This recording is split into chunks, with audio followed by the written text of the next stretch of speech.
Aero-News Network's coverage of the 62nd Annual AEA International Convention and Trade Show, live from Palm Springs, California, is brought to you in part by the following sponsors.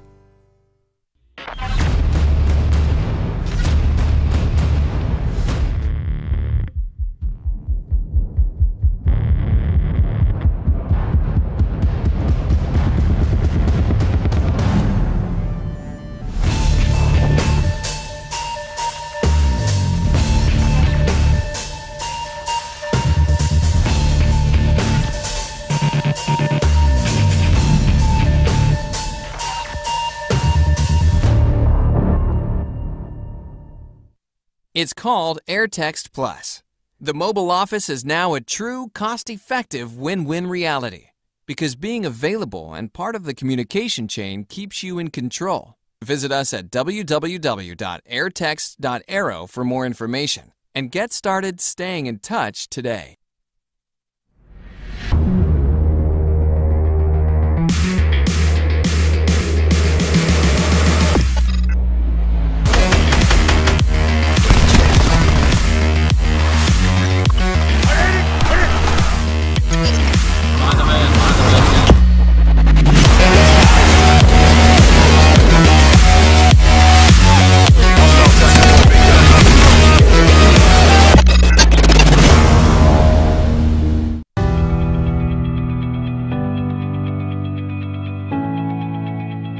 For all the pilots, mechanics, and installers, plane makers, aviators, and explorers, we are your technicians, inspectors, designers, and engineers.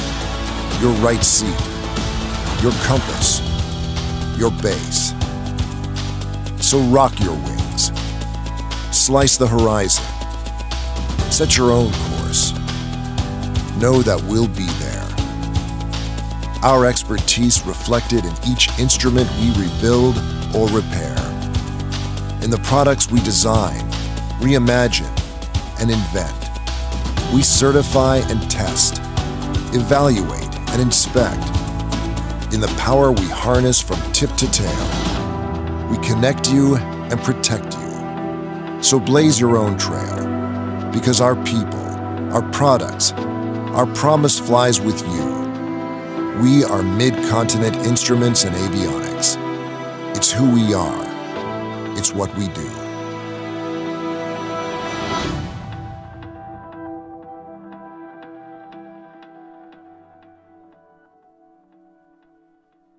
Sandia introduces the new SAI 340 Quattro TSO'd airspeed, attitude, altitude, and slip.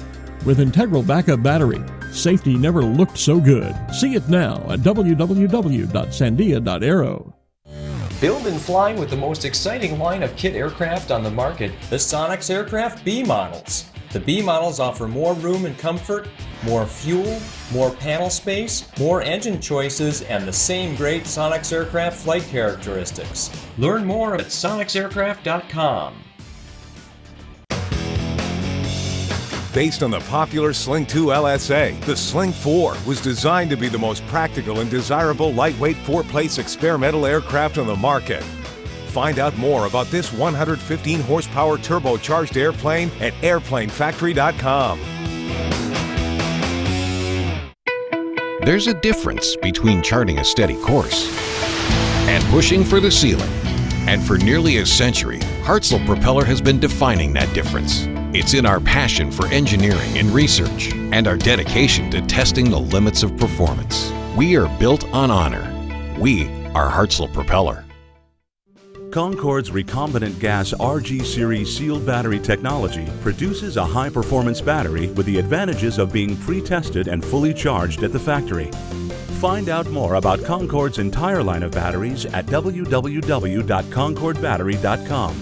Concorde, the heart of your aircraft.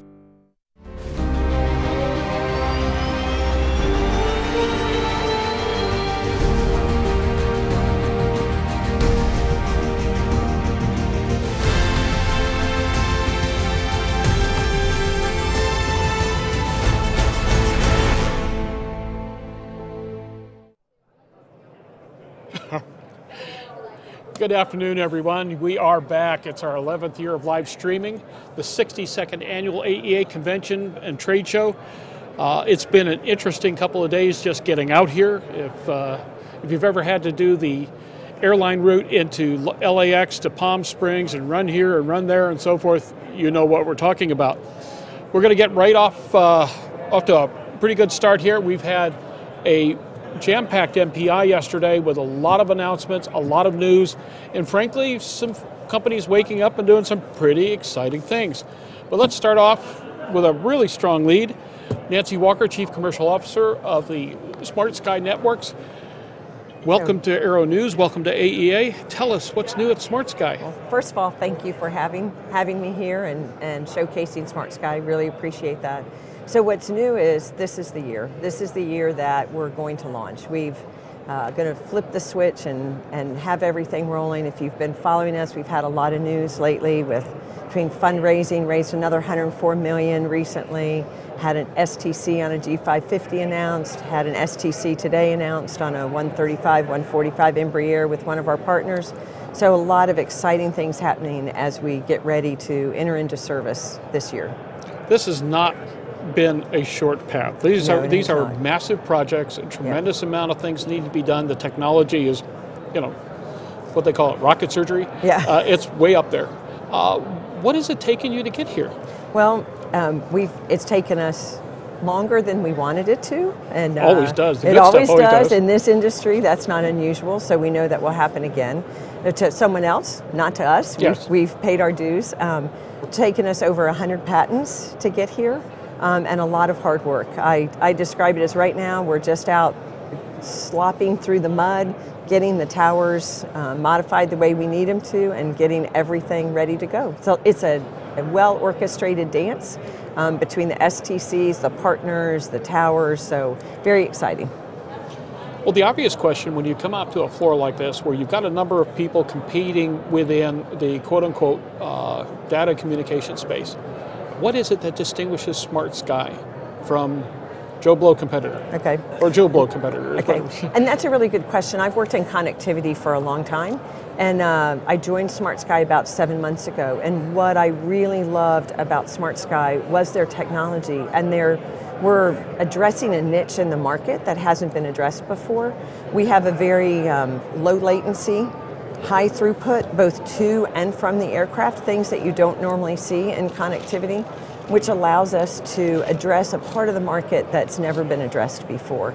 And to get into that, besides the most compelling user experience, because user experience depends on all of those things, we're also the most secure and most affordable network out there. Let's face it, aviation's not getting any cheaper, so cost effectiveness is not exactly something that people tend to ignore anymore. Yeah, that's true. This kind of communication system, it would seem to me that there have got to be some real interesting issues in regards to securing it. Mm-hmm. What are you doing to make sure that people are able to communicate important data, important voice, and keep this basically to themselves? Yeah. And that's one of our key components of what we're committed to is the most secure network. We do not source any of our equipment from Huawei or ZTE. That's one big aspect. We made sure that was built in. The other thing that we've done is we use beamforming to make sure that at any given time there's only one aircraft talking in one beam at one time. What that does is keep an aircraft and its data physically secure. The other way that we're committed to security is there are a lot of new security protocols out there, and the best way that they work is if they have a bidirectional connectivity as well as a low latency. And those are the key backdrops of our offering, and where we feel like it really allows the latest security protocols to be implemented to keep everyone's data secure. What is the potential customer base telling you about the priority they're putting on those kind of concerns? To put it on what? The priority they put on those kinds of concerns. Oh, I think that's what we're hearing now is security is very much a concern, especially with the latest news that's come out and with the government being very concerned about the equipment. We're in the age where everybody is talking and there's all security, there's so much data going through the pipes, and now the focus is becoming much, much more on security and keeping things where they're supposed to be and out of the hands of people who aren't supposed to have them. The investment to take on these kinds of services can be pretty heavy duty when it comes to the equipment aspect. What are the equipment requirements going to be? Is there systems and so forth that are out there that are not be compatible? What was it that a pilot or an owner are going to have to consider in regards to being able to install SmartSky? Okay, well, we're obviously not going to be compatible with the Gogo equipment that's out there, but we see ourselves as we fit into two particular places. One is when people just want an air-to-ground because their primary mission is over the U.S. It's a great fit, especially if they want to get a lot of data off. The other thing we see is it's not an either-or with a satellite system or an air-to-ground. We really see it as a complementary system, especially for those operators who don't stay in the U.S. We're not at all suggesting that we have all of the coverage that a satellite system has. No. We obviously don't talk over the sea where there isn't land, but when you're in the continental United States, we see it's a huge advantage, and to be able to share between satellite for when you're not over the ground, and then switch to our system when you are, it's a great solution. We are prisoners of our devices. Yes, we are.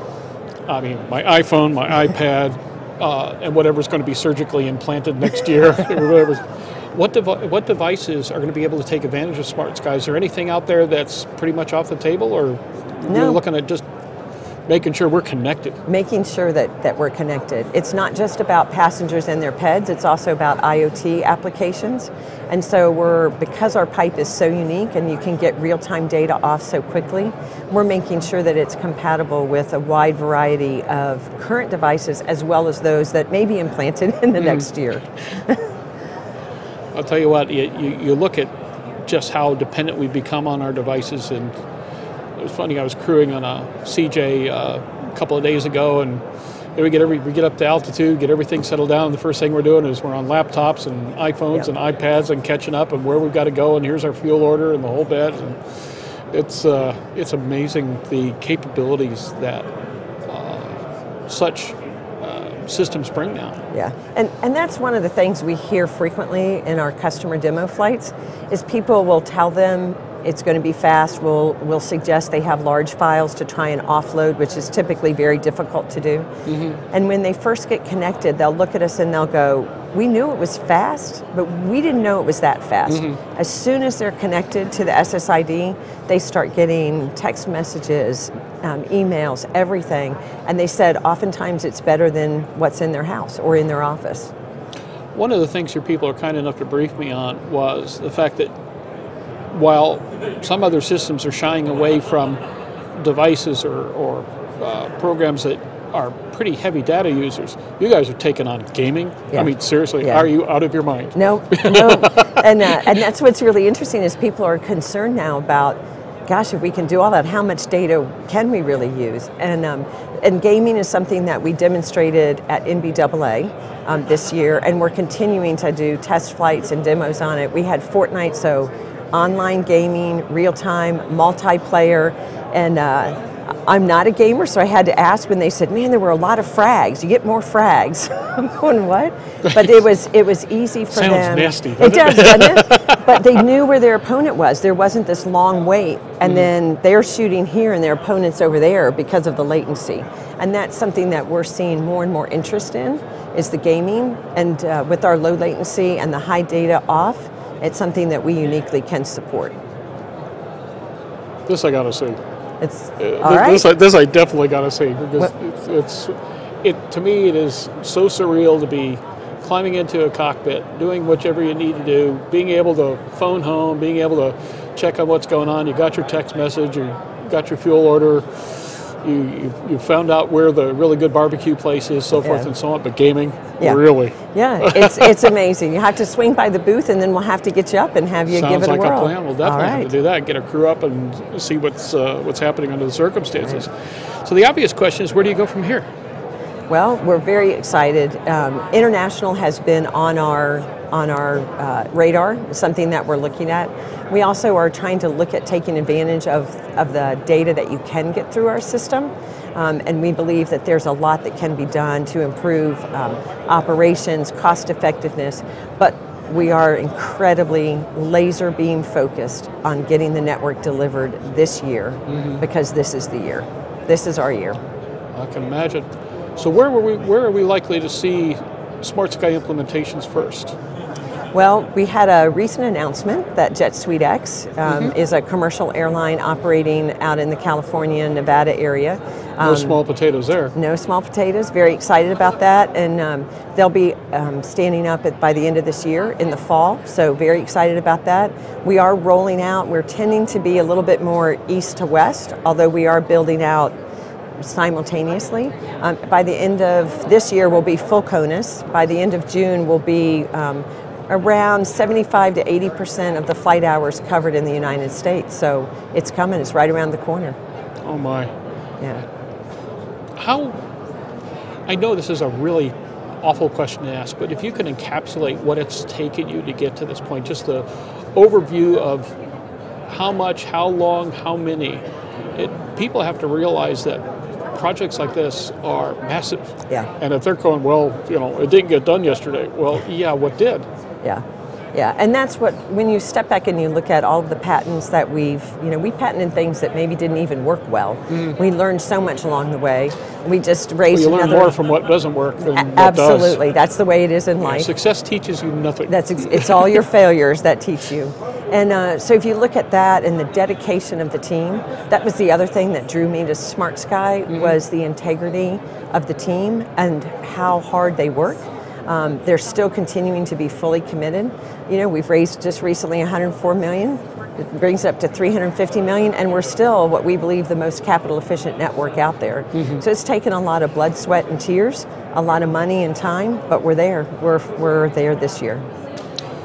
You've obviously targeted, in the initial segments of aviation that you've been targeting so far, do you see any limit to where you can go with this? I don't. And the reason why I don't is the internet's going to be big. Yeah. And the internet's just going to continue to grow. Right. Right. No one thinks the internet's going to get smaller. Yeah, no, any day now. Yeah. And that's what's great about our network is it's been architected from the bottom up to allow the ability to add extra capacity very, very inexpensively and very quickly.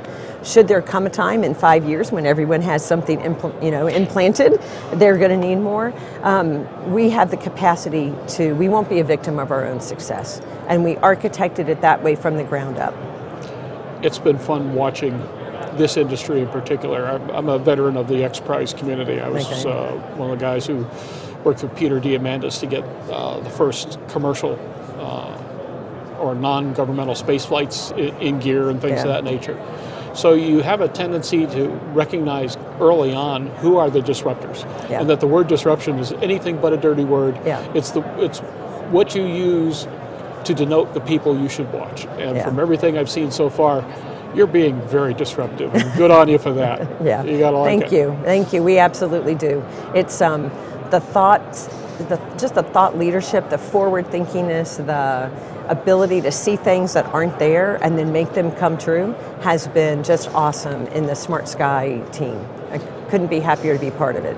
Nancy, for those of us who are out there and may not be fully up to speed, how do we get more information on SmartSky? Well, you can go to our network, to our website, smartskynetworks.com. We also have a host of partners and dealers. But if you go to our website, they can point you in the right direction, particularly if it's concerning your specific aircraft type.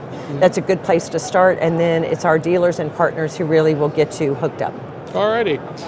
Nancy Walker, Chief Commercial Officer of SmartSky Networks, our neighbor across the row here. We thank you so much for your time. It's been fun to get caught up. It's been interesting over the years. We've usually been pretty close by to your booth, and your people keep us up to speed. And Christine's been particularly good about informing us on what the latest and greatest is and so forth. It's been fun to watch it grow.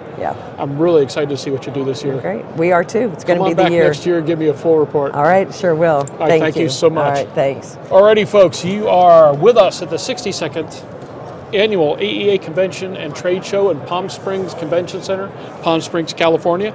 We'll be back in a few minutes. We've got Mike Adamson, the new boss of AEA, Gary Joyce, the new chairman of the board. Paula Derks will be following, even though Paula is technically unemployed now, so we might as well give her something to do. A number of other folks on the line coming down, John Usakai, Dave Gray, a number of others. We'll be with you back in just a few moments live from AEA 62. Aero-News Network's coverage of the 62nd Annual AEA International Convention and Trade Show, live from Palm Springs, California, is brought to you in part by the following sponsors.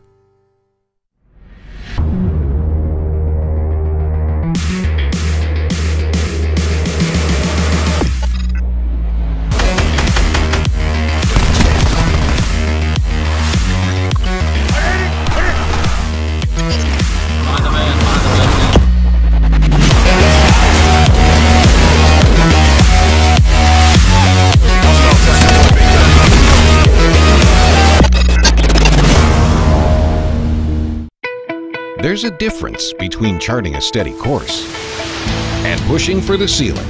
And for nearly a century, Hartzell Propeller has been defining that difference. It's in our passion for engineering and research and our dedication to testing the limits of performance. We are built on honor. We are Hartzell Propeller. Concorde's recombinant gas RG series sealed battery technology produces a high-performance battery with the advantages of being pre-tested and fully charged at the factory. Find out more about Concorde's entire line of batteries at www.concordebattery.com. Concorde, the heart of your aircraft. The TrueBlue Power TA202 series high-power USB charging port requires no bulky external power converters for 10 to 32 VDC installation. The in-seat, cabin, and cockpit power source delivers all the power you need in a small, economical, easy-to-install package. Available from your local avionics dealer.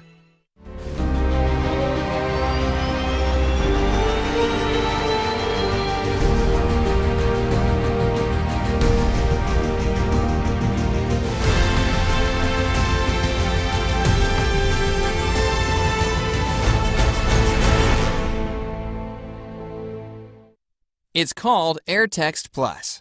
The mobile office is now a true, cost-effective win-win reality because being available and part of the communication chain keeps you in control. Visit us at www.airtext.aero for more information and get started staying in touch today. Sandia introduces the new SAI 340 Quattro TSO'd airspeed, attitude, altitude, and slip. With integral backup battery, safety never looked so good. See it now at www.sandia.aero. Based on the popular Sling 2 LSA, the Sling 4 was designed to be the most practical and desirable lightweight four-place experimental aircraft on the market. Find out more about this 115 horsepower turbocharged airplane at airplanefactory.com.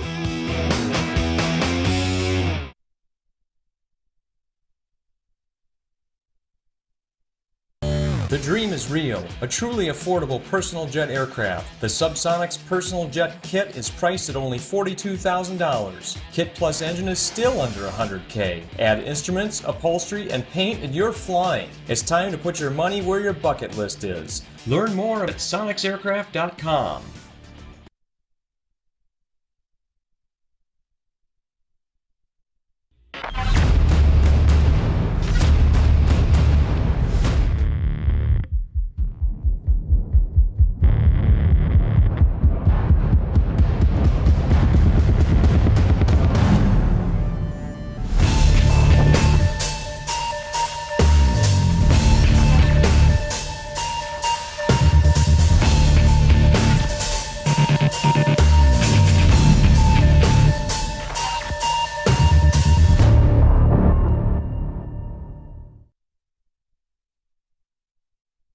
Alrighty, we are back.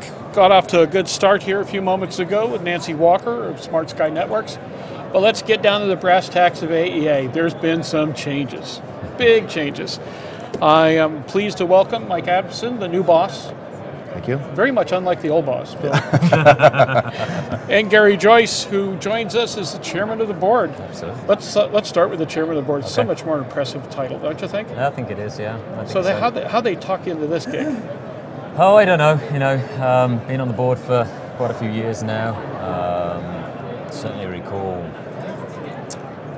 David Loso asking me if I'd like to step up to be the vice chair, and such a privilege, to tough act to follow. Absolutely, and it's just been, it's such a, it means so much to me, the association. Okay, and to give back, and then to ultimately give back in the role that I've got now is just, it's a tremendous privilege. Tell me about the role you've played in the avionics community. What, in history, what I've done previously? Absolutely. So I was in the military, did 8 years in the Royal Air Force. Love that, I had no aviation background prior to that. In fact, it's funny because we spoke about trying to recruit people into the industry. And I just turned up at the school one day, a squadron leader was there, he gave a pitch on avionics, and I was like, and I'd loved tinkering with radios and things growing up as a kid, and then all of a sudden I was just exposed to this whole new world of, hang on, right, so there's electronics on aircraft. It was like an epiphany for me, and then from there, joining the Air Force, getting into the company that I joined as an engineer and now own, had some involvement, I think I said yesterday in the opening ceremony, back in 1999, my first involvement with the AEA, and I was just blown away, just how many people, and as I said in my speech yesterday, I don't know of another industry where people come together and want to share experiences, even with a competitor, and are happy to say, do you know what, I've got this problem, here's what I did to solve it. And my first exposure to that was just, I couldn't believe it. I come to the AA with all these frustrations of things that I couldn't do and needed fixing. And to see that firsthand. And over the years, to keep going to regional meetings, to come to convention, I just thought, you know what, I want to get involved with this. The industry has learned an important lesson that cooperation gets you a whole lot further down the line than getting into this nasty competition thing. Sure. Competition is fine, but there comes a point when you can really help each other out and build something greater than you could otherwise all by yourself. Yeah, I think so. It's amazing stuff. Yeah, sure. What do you envision for your role? I think, and we've spoke about this, that I think in the short term is it's understanding where we are with the association, having that stability that we bring to start with. I think going forward, then we look at what can we offer, what fresh outlook can we take on the association. The association does a pretty good job, quite frankly. So we just need to move that forward a little bit, and we will. And we've spoke about it, and we had some great discussions at our board meeting on Sunday. And the board, a fairly young board that we have at the moment, they really want to get involved in increasing our member benefits.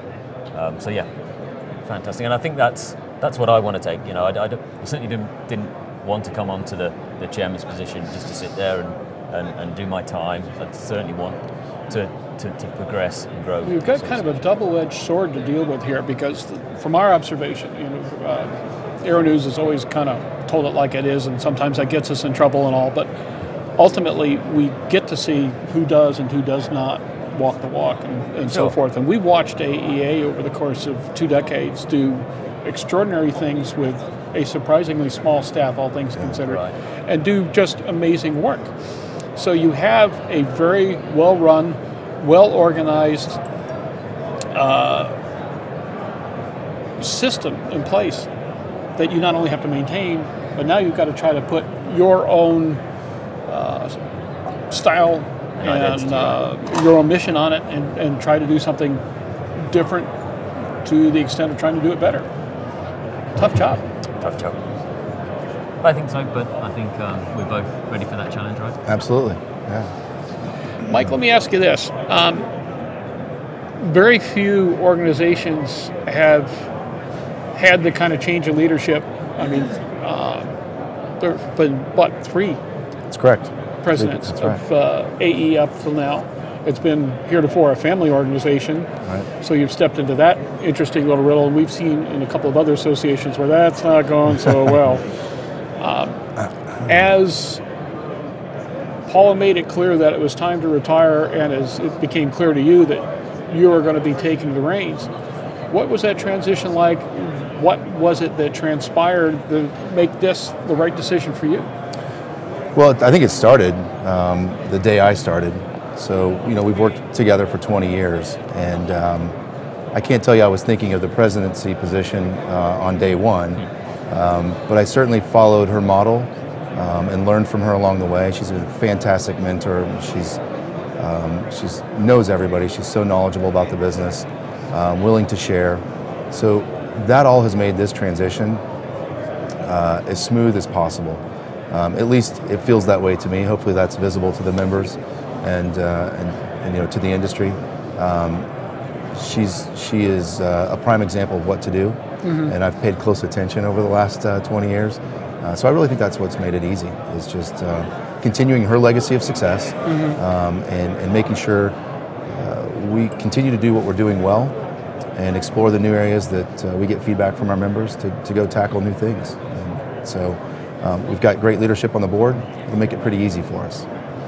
Well, once again, as I was saying to Gary, it's one of these situations, a double-edged sword. You're given something that works well. Yeah. It's one thing to keep it working well. It's another to put your own stamp on it and try to exceed what has gone before. So what will an Adamson presidency look like for AEA versus the Dirks? It's a really good question. Especially totally unfair one too, especially, right? Especially 2 days into the job, right? No pressure. But it's a valid question, because I think that's something that our members in our industry will have. You know, my focus has been professional development. That's what I came on to the association to do. Workforce development is maybe the newer term for that, or a similar term for that. So I feel like in my tenure, we've done quite a bit to recognize the avionics technician, starting with our work on the AET.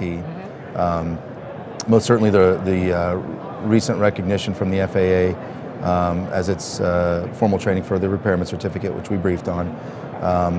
So I really feel like when I leave in 20 some odd years, you'll look back and say, I think he did everything he could to recognize the artisanship, the craftsmanship, the skill, the knowledge, the expertise of the avionics technician. And I think the association's made as many of the right steps as we can. It seems to be accelerating lately with the climate in the FAA and their recognition. Industry consensus standards have helped that, and I think we've got more to do. The next project is probably more on the recruiting side to get that pipeline going.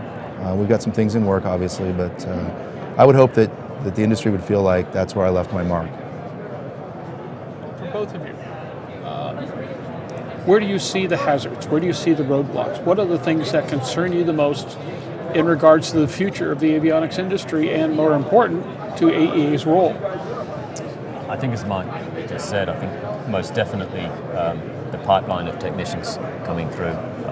When you look at the demographic of a lot of the guys that walk the floor, you know, it is an aging industry, and we need to engage with young technicians and get them motivated and into the industry. And I think we've got plans to do that. You know, I don't think that's just necessarily an aviation thing. I think maybe that's a fundamental thing with society. We do need to get people wanting to get their hands dirty more.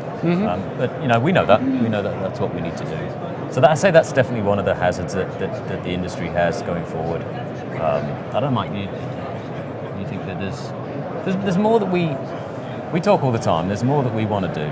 There's more that we need to give, and the membership needs. But I think that's certainly the one that we're focused on right at the moment. Interesting, Mike. Yeah, I would say the biggest constraint's the workforce.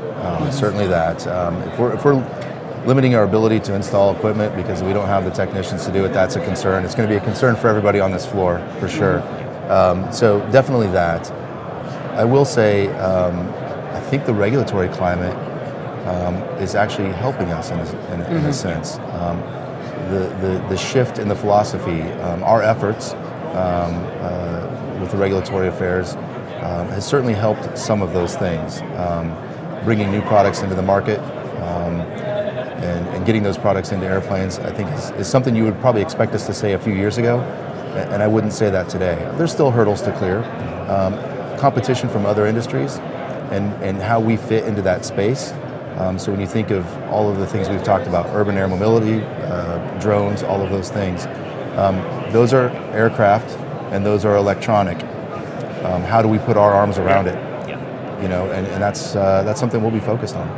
Well, as you know, we do programming for both AUVSI and AMA and the hobby drone and commercial drone side of things, plus because of a lot of research I do and some of my test work, I'm involved in a number of projects. And the one thing that's obvious right now is that the face of aviation is about to undertake a drastic change. Right. And it's not just unmanned, but it's going to be all the technologies that filter through from unmanned, autonomous and AI, the control systems, tracking, things of that nature. Propulsion has become a whole different ballgame, especially now that we're not only going more and more to electric propulsion, but we're having to constantly evaluate the health of those systems, because in many cases, these systems are taking on criticalities they've never had before. Sure.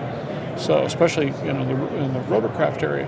So I would imagine the opportunities for AEA and AEA members right now are extraordinary, and at the same time, it's kind of like banging your head against the wall. You just want to stop for a second so you feel better. Yeah. Yeesh. Right. Where do you see the initial opportunities in that venue? You want me to take that one, or? Yeah, you take that. You know, it's interesting because you know the number of those types of aircraft that are out there. A lot of them are small and recreational in use, but those are changing. We've got a couple sessions here this week talking about that very thing, about the size of those and the complexity and their ability to operate in the NAS and how that impacts it. But I think there's, just by sheer number alone, and by the fact that they are essentially aircraft over a certain weight, that's our space. And I think it's important for us to own the maintenance on that. And I think naturally, as we've already seen with some of the relationships that have been established in the industry, naturally they're looking to us to help, you know, on the repair side and the service side. So I think you can't expect it to just be a natural progression. We do have to go get that. But you know, you'll see some signs around the hall this week that says, you know, we're aviation's technology experts, and we are. And I think that's important to sell that to everybody who may not know us, that we are the resource for troubleshooting, for certification, for, you know, component repair, for installation. You should be coming to our shops, our manufacturers, for those answers. Gary, you come from the UK. UK has its own issues right now, both from the regulatory standpoint as well as a different style of a market to contend with. Yep. It also makes it obvious that AEA is truly an international organization with your chairmanship. Can you draw some parallels between the concerns that you see on the other side of the pond versus those we see here, and what lessons might either of us teach the other? Are you talking from a political standpoint there, or? I'll take them all. we don't go with these simple questions here. Yeah, sure. Mike will tell you. We put him on the hot seat many a time. You know, it's interesting. 4 or 5 years ago, I think that we, both the US and the UK, would it be fair to say that politically there was not too much going on? But I think, yeah, you know, so be careful what you ask for, right? So I think that big time. We from a UK perspective, we just don't know. You know, what we do know is that the UK CAA are doing a fantastic job of putting contingency plans in place, so that whatever the deal is that's struck as part of Brexit, they can handle it, and they'll be able to handle it. And the UK is such a big player in the massive in European airspace, in worldwide aviation, that it's going to get fixed, right? And we have to go with that. We have to just trust that negotiations are at such a high level at the moment. Nobody quite knows what the fall down is. But yeah, we have to believe, and the conversations that I'm having with local inspectors, feeding up through, there's plans in place. So I think there's not a concern. In the short term, I think there's going to be some changes, some things that from an operational point of view that we need to do. But going forward, it'll work itself out, as they say. We can only hope. We can only hope. I'm positive guy, so. There you go. Well, no, when you look at the political and regulatory issues involved, it's a bit of a quagmire. It is. But we've dealt with worse before, so. I think so. Excuse me. So always that to deal with. Mike, with excuse me, with Gary's chairmanship, the emphasis on AEA as an international organization is certainly first and foremost. Do you feel now, or are you looking in the future to building up AEA on a more international scope? Well, certainly. We are in 41 countries with our membership representation. I keep seeing all these workshops and meetings and so forth all over the world and going, man, I wish I had that travel budget. It's a challenge, and there's emerging markets that we're not in, right? And that's something we've got to look at and consider. I think you have to see where the business is being done. A few years ago there was a great focus on what was happening in China with regards to that, and not that it didn't materialize, it materialized in a different way. And so we're always looking at that, but with our base in Canada, certainly in the South Pacific with Australia and New Zealand, and then of course Europe, and all the countries represented there. We're doing quite a bit. We do feel like we're certainly an international organization, but we'll continue to look at Central and South America as an emerging market.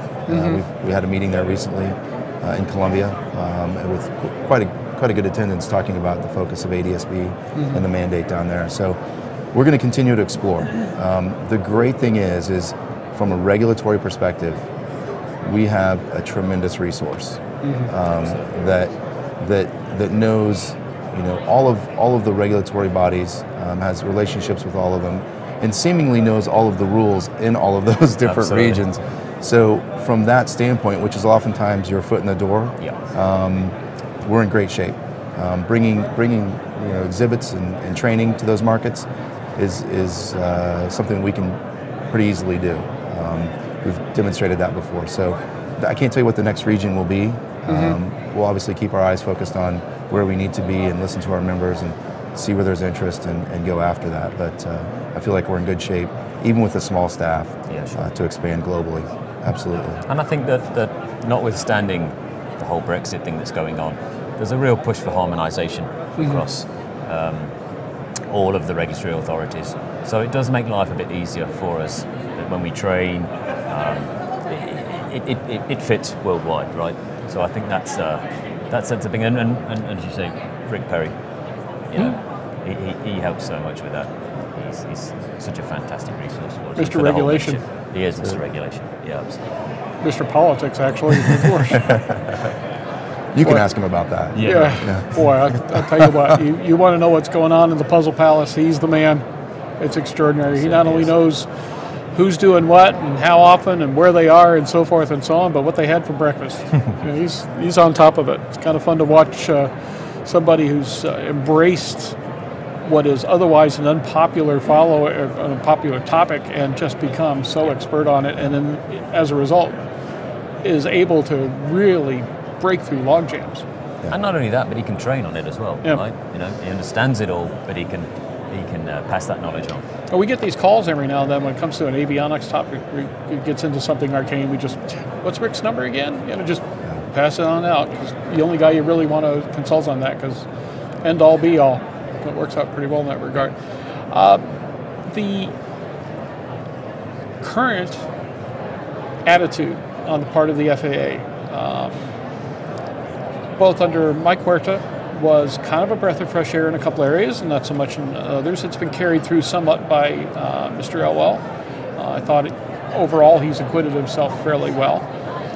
Do you have any inclination at this point how things are going to go with this transition to a new administrator? Actually, Rick probably is the better person to ask for that. In fact, I think he's got some, certainly had experience with Mr. Elwell. It's wait and see. We will certainly be making ourselves known in the process of the transition. It's kind of interesting. We're going through it. They're going through it. Right. So, wait and see for us. But the climate's good. We have an outstanding relationship at all levels within the administration. There's a real trust, right? There's a real Absolutely. Trust. Yeah. And I think that'll carry forward. So I'm not concerned.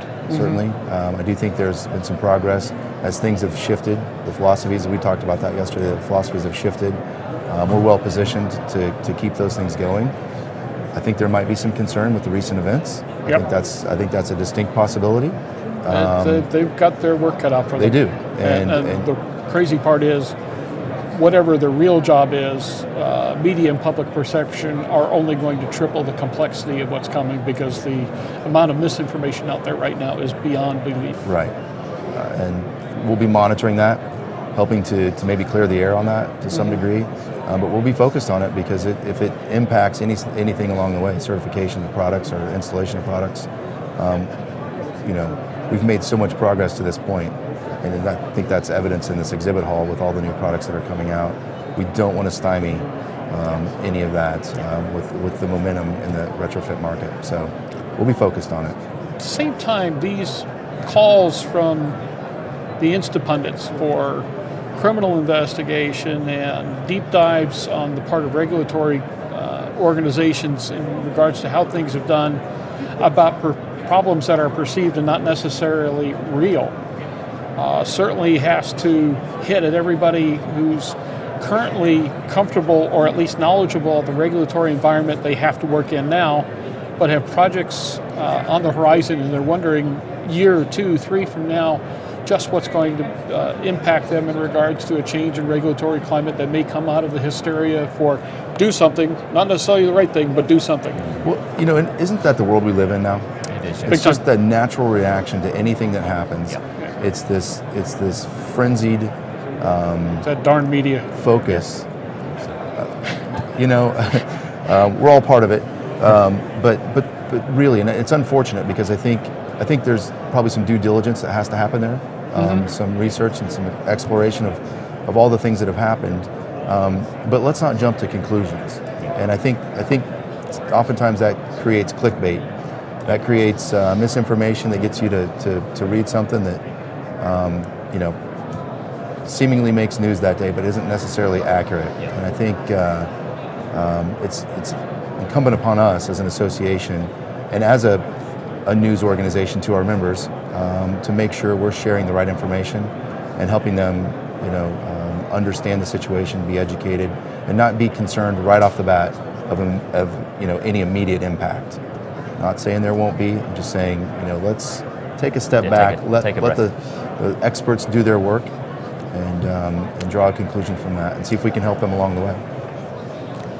As a pilot who has flown recreationally and professionally, and even worked quite a bit in the test community, I look at the avionics industry as this massive bridge. What avionics technologies have brought to aviation have bridged the gap in the shortcomings we've seen with older airframes, older power plant technologies, the need to understand what's happening with older power plant technologies, turbine, piston, and the like. There's no question that the avionics industry has led, and has led brilliantly. I mean, we start with flat panel and then start looking at where these devices have gone with the types of displays, the amount of information being presented, the way they've drilled down into all levels of aviation to provide additional functionality, additional intelligence, and more important, predictive data down the line. Can the avionics industry keep that up? Do you know, it's interesting, because I think for years, every time I come to these shows, I get blown away. Bearing in mind, me too, big time. The stuff that these guys are manufacturing, there's no mandate to what they do, right? It's all customer driven. It's all, and I think what a lot of the manufacturers have done, they've got pilots on board. They've got pilots within their organizations that have said, this is what we need. You know, situational awareness. And that's where you've seen the drive from a lot of the manufacturers is towards the benefiting the pilots. What will help the pilot fly the aircraft better? And I do get staggered. And you're right, you think, well, what's next? What more can they do? And then they do it. Right, and every year they do it. And bring it on. I mean, seriously, the industry needs it. I think to a certain extent, what part of general aviation survived the worst of certain aspects of whether it be economics or what have you, I think the avionics industry and the functionality, you know, glass cockpit and what have you, saved GA from really taking a dive. I think that's absolutely correct. I really do. I mean, you know, when we had the me owning a relatively small Part 23 repair shop, life is so much easier when you've got these great products, right? And yeah, there's a high value to some of those products. But when the customers, you get a demo and you show them what the equipment's all about, it sells itself, right? It sells itself. And so yeah, I hats off to those guys, because they invest the time, they invest the money to get that equipment there, and they make it so easy for us as dealers to sell and install that equipment. So Mike, how do you drive the industry to keep doing, keep innovating, keep exceeding? Another excellent question, right? I think... Easy one. Yeah, certainly. Well, first of all, allowing the products, you know, it starts with safety, right? Pilot ease is right up there, but situational awareness, safety in the cockpit, safety of flight, reducing the very low number of accidents we already have, but continuing to reduce those, is probably the driver, and always will be. What I think has outpaced everything is how they these manufacturers arrive at getting that into low-cost, lightweight, easily fitted, easily configurable products that actually have a shelf life on the aircraft. I think we're starting to see that. The hardware changes still come, but more and more we're starting to see changes within that hardware, software configuration, software updates to some of those things. And there's some philosophy shift on that manufacturing process, I think. I'm really excited to see what that brings next, because you're starting to see that already at this show. I think you saw some of that yesterday in some of the announcements. But I marvel, at how Moore's Law applies out here. It's really impressive. But I also think with the new airframes, back to urban air mobility and some of the things that will drive that, I think you're going to have pressure from maybe not your everyday avionics manufacturer that's pushing for technologies to fit in for their purpose or for their airframe, and it's going to drive our members to outpace them with new technology. So I think I said yesterday in the opening, I think it's going to accelerate. ADS-B is still a focus, and it will be through the end of the year, and probably a little bit of a post-2020 fitment period there, but our shop's already talking about what's on the horizon. There you go. And what they can be outfitting. So I'm looking forward to what's next. And we do definitely have a hard break coming up at 2020. There's no ifs, ands, or buts about it. I'll let you in on a little secret. We have this edition we do every year on April 1st, our April Fool's Day. Right. And we have a lot of fun coming up with really insane stories and ideas. And the one we have is that the FAA will, I don't know if they have these in the UK, but in major cities, if you don't pay your traffic tickets, they boot the cars. They put this immobilization device on the wheel. Okay. You can't go anywhere until they unlock that after you pay tickets. Right. Well, the FAA is going to start heart booting airplanes after January 1, 2020. That's the big joke for that. We'll see what happens. I'm afraid we're going to be giving them ideas. I'll check with you on April 2nd to see how that went for you. Yeah, really, there you go. We shall see. Gentlemen, I can't tell you how much we've appreciated your time and, of course, the immense work you do on behalf of the association, the industry, and all of us who enjoy flying so much or work in it and still enjoy it. More important than anything else, please keep us up to date on what you see, what's happening. We've been a real-time news service for 23 years, and to be perfectly honest, it's hard to keep up. So intelligence from experts like yourselves is a real big deal, and we'd certainly appreciate hearing from you whenever you think there's something that the rest of the industry needs to hear about. We thank you so much for your time. Okay, thank you. Jim, thank you. And thank you for your continued coverage of our association, our show, very much and everything appreciate we're doing. We appreciate that. Well, I got to tell you, it's a pleasure.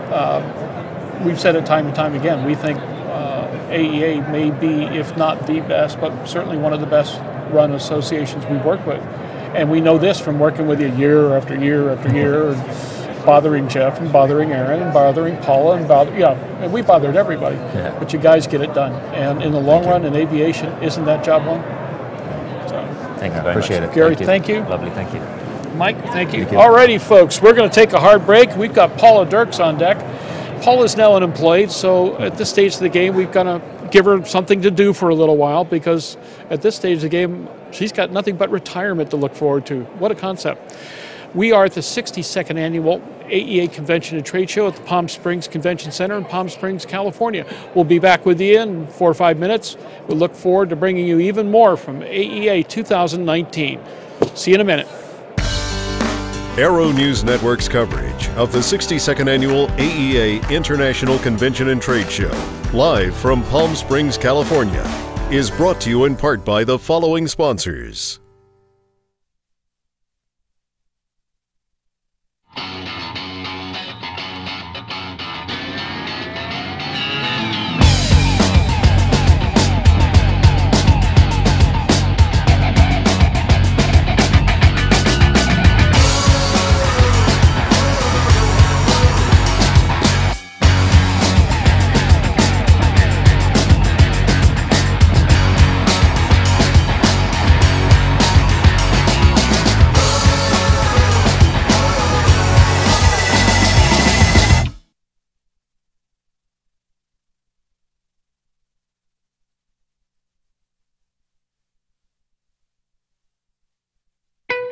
There's a difference between charting a steady course and pushing for the ceiling.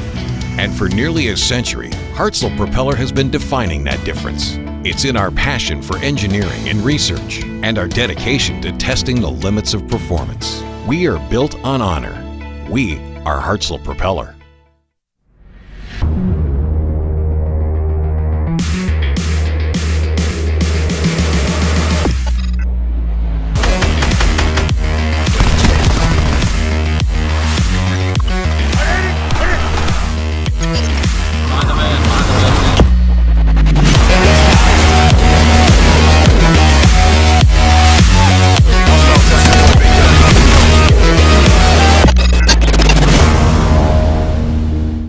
Concorde's recombinant gas RG series sealed battery technology produces a high-performance battery with the advantages of being pre-tested and fully charged at the factory. Find out more about Concorde's entire line of batteries at www.concordebattery.com. Concorde, the heart of your aircraft. It's called Airtext Plus. The mobile office is now a true, cost-effective win-win reality, because being available and part of the communication chain keeps you in control. Visit us at www.airtext.aero for more information and get started staying in touch today. Sandia introduces the new SAI 340 Quattro TSO'd airspeed, attitude, altitude, and slip. With integral backup battery, safety never looked so good. See it now at www.sandia.aero. Based on the popular Sling 2 LSA, the Sling 4 was designed to be the most practical and desirable lightweight four-place experimental aircraft on the market. Find out more about this 115 horsepower turbocharged airplane at airplanefactory.com.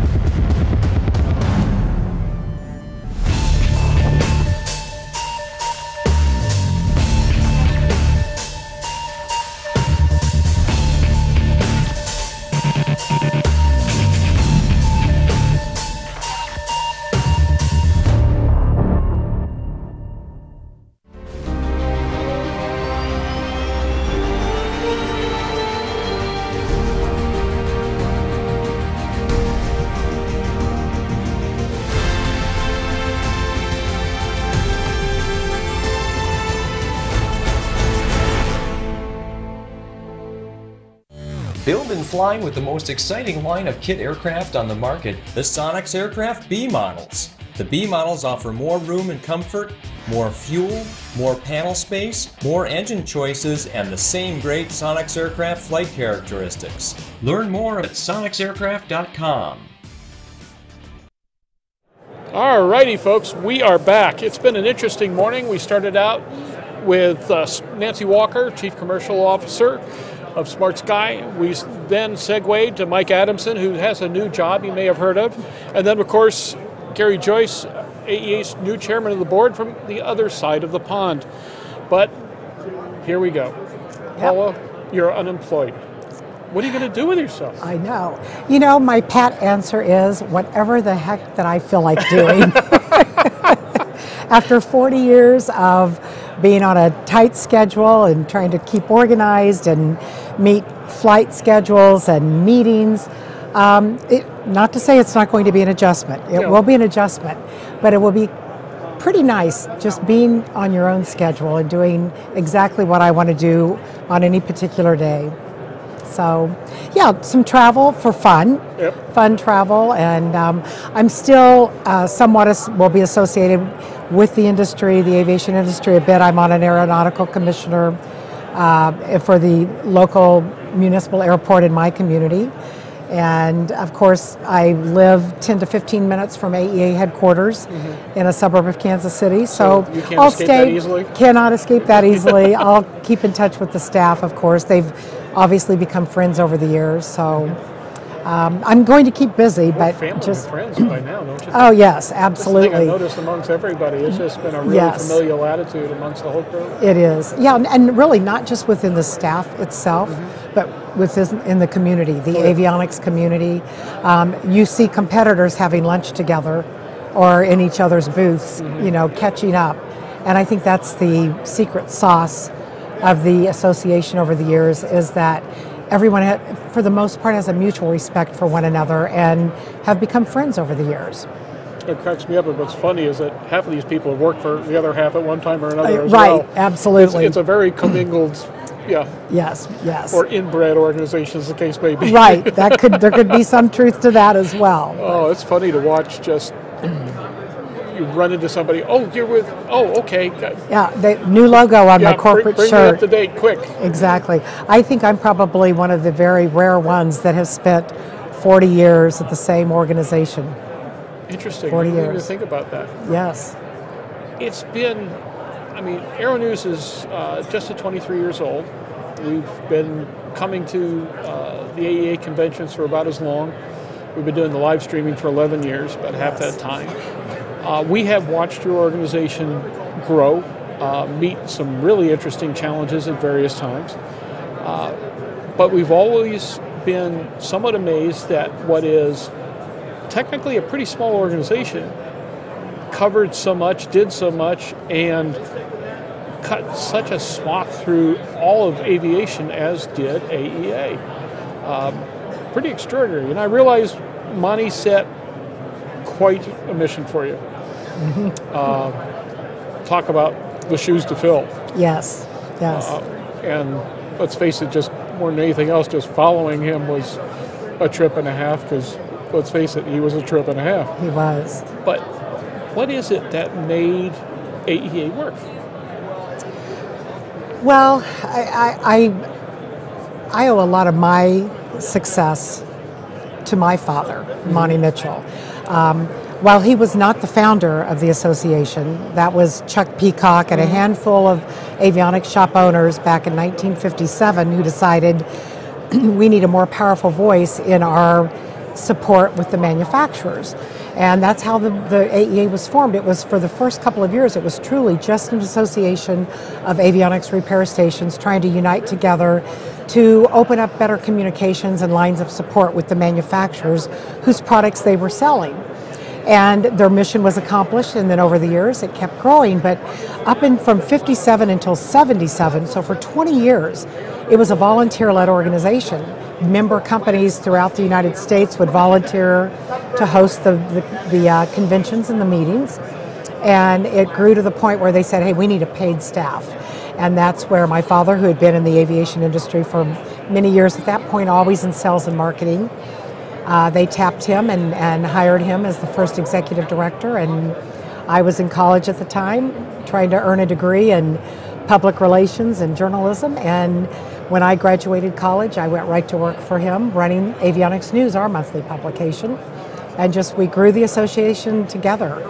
The staff started growing over the years. So my dad had this work ethic that, unless you're on your deathbed, you go to work and you give 100%. And I've taken that to heart over the years. Isn't it amazing how those things get passed down? Isn't it? Yes. You don't realize as you're growing up and as a child the influence your parents, both good and bad in some cases, but it's good for me and my sisters that our parents had that type of work ethic, that you give 100% and you do your best each and every day. And so that's what I've tried to instill in my career. And we have a fantastic staff. You mentioned we're small. I always like to say we're lean, but we're mean in a good way. And especially a Jeff Hill guy. Here's the mean guy. Yes, absolutely. Jeff Hill's the mean one. Everyone else is the nice one. No, occasionally great Lauren. guy. Lauren just yes. I can see she was your enforcer. Yes, and it's kind of nostalgic that as I announced my retirement and leaving, now Lauren has decided to pursue her passion and her dreams outside of the AEA, which I wish her all the best. I think it takes a lot of courage to decide I need to wake up and do what truly makes me happy. And so that's what she's going to do as well. And she's a talented artist. She's going to pursue her work in art. Yes. Well, she drew the terrific image of Bob Hoover. The association and the foundation is using that aggressively. We'll be using it quite a bit in the future. We're excited about it. As a matter of fact, the postage stamp project that we're undertaking, she's going to be one of the artists we're inviting to do some of the concept art on that. Oh, that's great. And so she'll still be tied into aviation as well. Yes. No, she'll never leave it totally behind. But right. It's in her genes, kind of yes, in her genes. There you go. But no, between my sister and myself and then the talented AEA staff that we have, I like to say we have a secret sauce that we have people that attend for the first time will come to the conventions and say, how is it that everybody seems like family here, or competitors are nice to one another? And I just think that's the kind of atmosphere and culture that we've tried to grow in the association. So, yep. This transition that has just taken place, at the time at which you knew that Mike Adamson was getting the nod, was there any specific bit of advice, or was this just kind of an osmotic process of showing him what he needed to know if he didn't know it already? Because let's face it, he's not like he's been there for just a few days. Right. But what advice was it that you gave or are giving to him as he goes forward? It's got to be a little daunting. It's daunting for him, and you talked about filling Monty's shoes. Mike has said to me on occasion, you've got big shoes to fill. It's going to be hard to fill your shoes. And I said, it's funny, Mike. And he doesn't look good in heels. No, and he doesn't look that great in heels.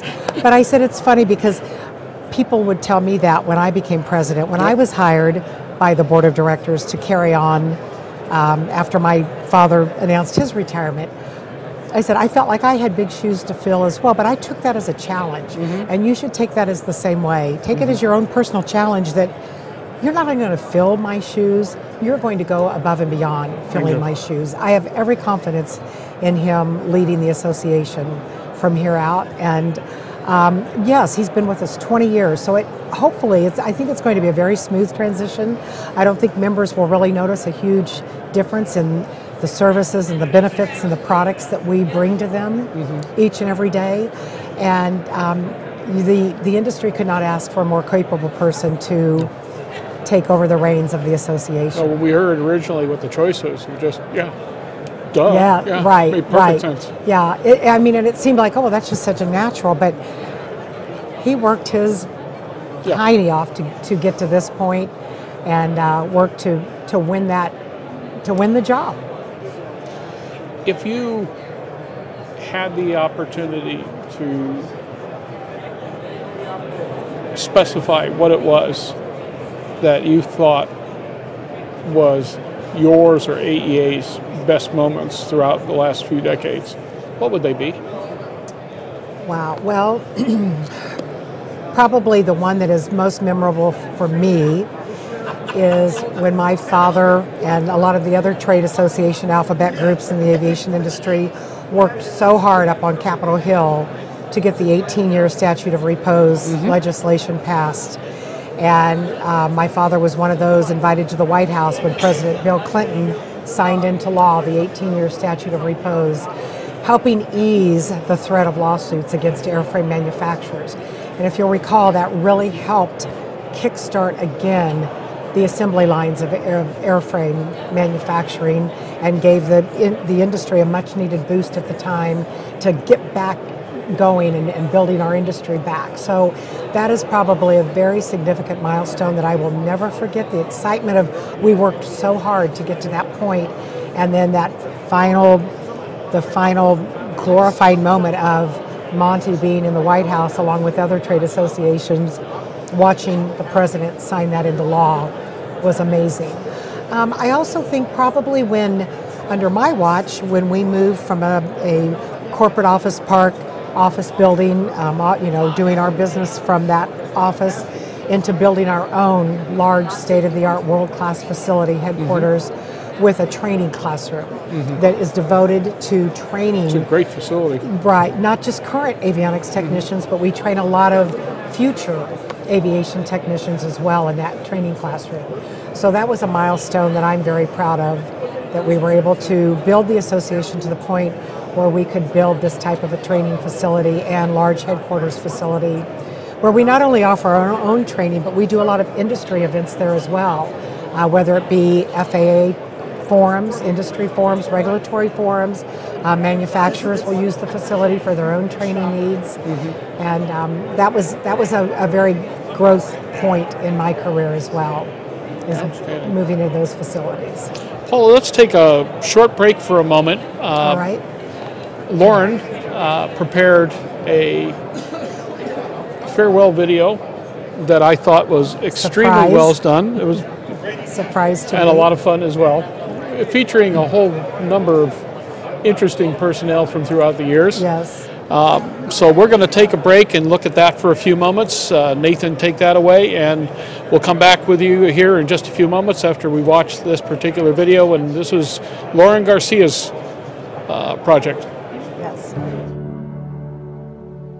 Paula Derks began working full-time for the Aircraft Electronics Association in June 1979, fresh out of college and ready to take on the world. She started her AEA career as managing editor of the association's monthly magazine, Avionics News. Currently, in its 56th year of publication, Avionics News grew in size and stature along Paula's leadership.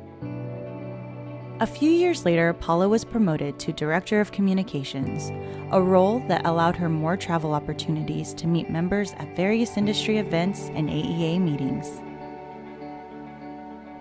Working alongside her father, Monty Mitchell, the 1980s and 1990s were exciting times for the AEA. The association was growing at a rapid pace, expanding into countries outside of North America, and the membership roster was steadily increasing. Paula had been with the organization for more than 16 years, and she was ready to take the next step in her career. Fast forward 23 years later, and the AEA has flourished under Paula's steady leadership as President and Chief Executive Officer.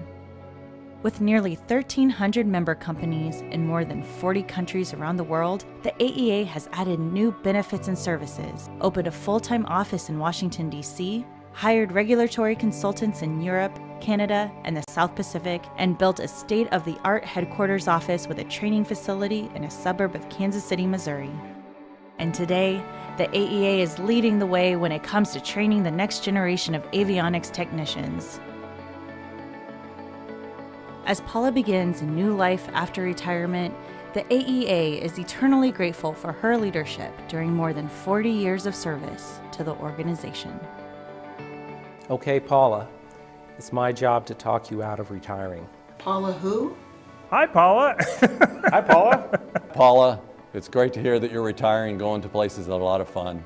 I wanted to take a moment just to tell you how much we appreciate all the work you've done with us. Paula, on behalf of all of us in the General Aviation Manufacturers Association, I would just want to thank you for the tremendous partnership that you have shown to our community and what we've been able to do with avionics and making aircraft safer. We're going to miss you like crazy, right? We're going to miss you a lot. Yeah. And you know, remembering way back, Paul and I were both on the selection committee.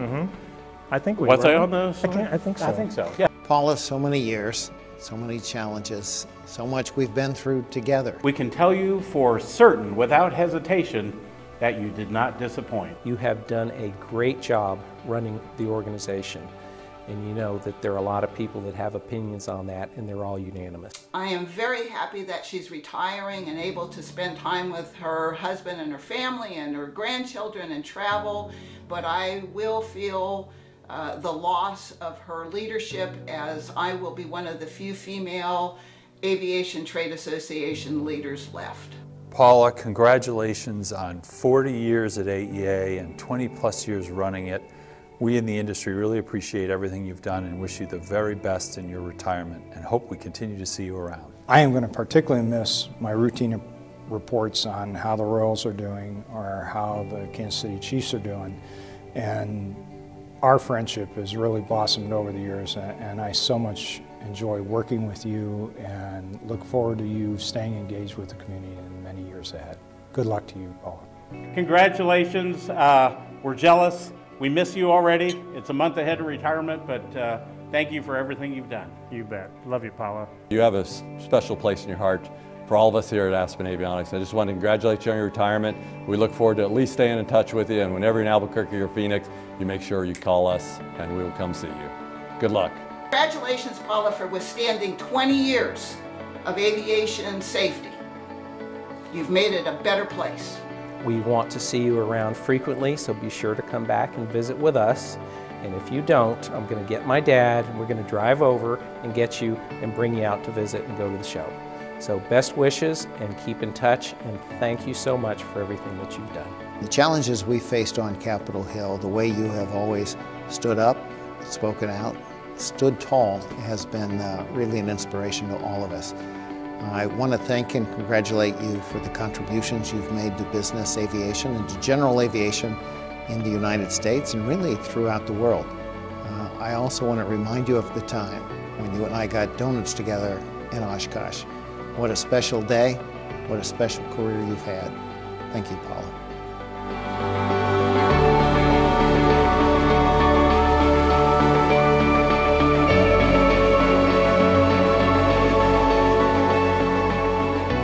On behalf of the entire Aircraft Electronics Association Board of Directors, staff, membership, and general aviation industry, Paula Derks, we thank you.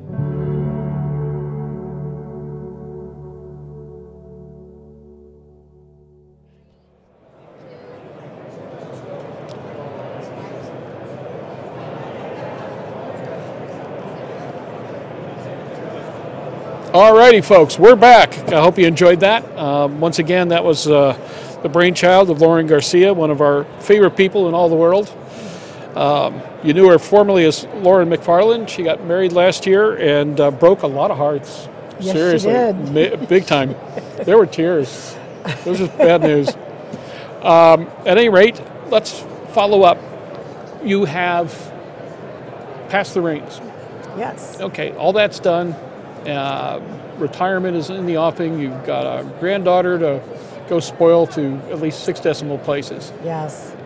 What role do you see for yourself, though, in aviation from here on out? Well, wow. It's a good question, but I think maybe a little premature for me to even answer because I don't know. I've always said to my family, especially my husband, I want to take the first 6 months and not make any specific plans. I just, if that means deciding if I want a hazelnut coffee or a French roast coffee on Monday morning after I retire, that may be my biggest decision that day. I'm obviously not going to sit in a rocking chair and truly retire. I'll keep busy and you know, maybe do a little consulting. I'm on some various boards, as I said, so that'll keep me busy. But Right now, my cheeks are hurting from smiling so much over this new granddaughter. That's like icing on the cake when you announce you're going to retire, is to find out after the announcement that my daughter's expecting our first grandchild, and now that she's here, it's this overwhelming joy in our lives. So it's time to push her for more. Yes, yeah, exactly. She's down. 7 months old. Let's go. Let's get Come going. On. We Yeah, need really, more. seriously now. Exactly. I don't want to be an old grandma. Time is a wasting. Yes, yes. So we'll see what the future brings. But for the first few months, I really want to relax and just focus on what I'm going to do when I graduate. You've had the opportunity to be on the inside of a number of pivotal discussions and processes in this industry. At the same time, we are now looking at a regulatory environment that could be heading for serious trouble.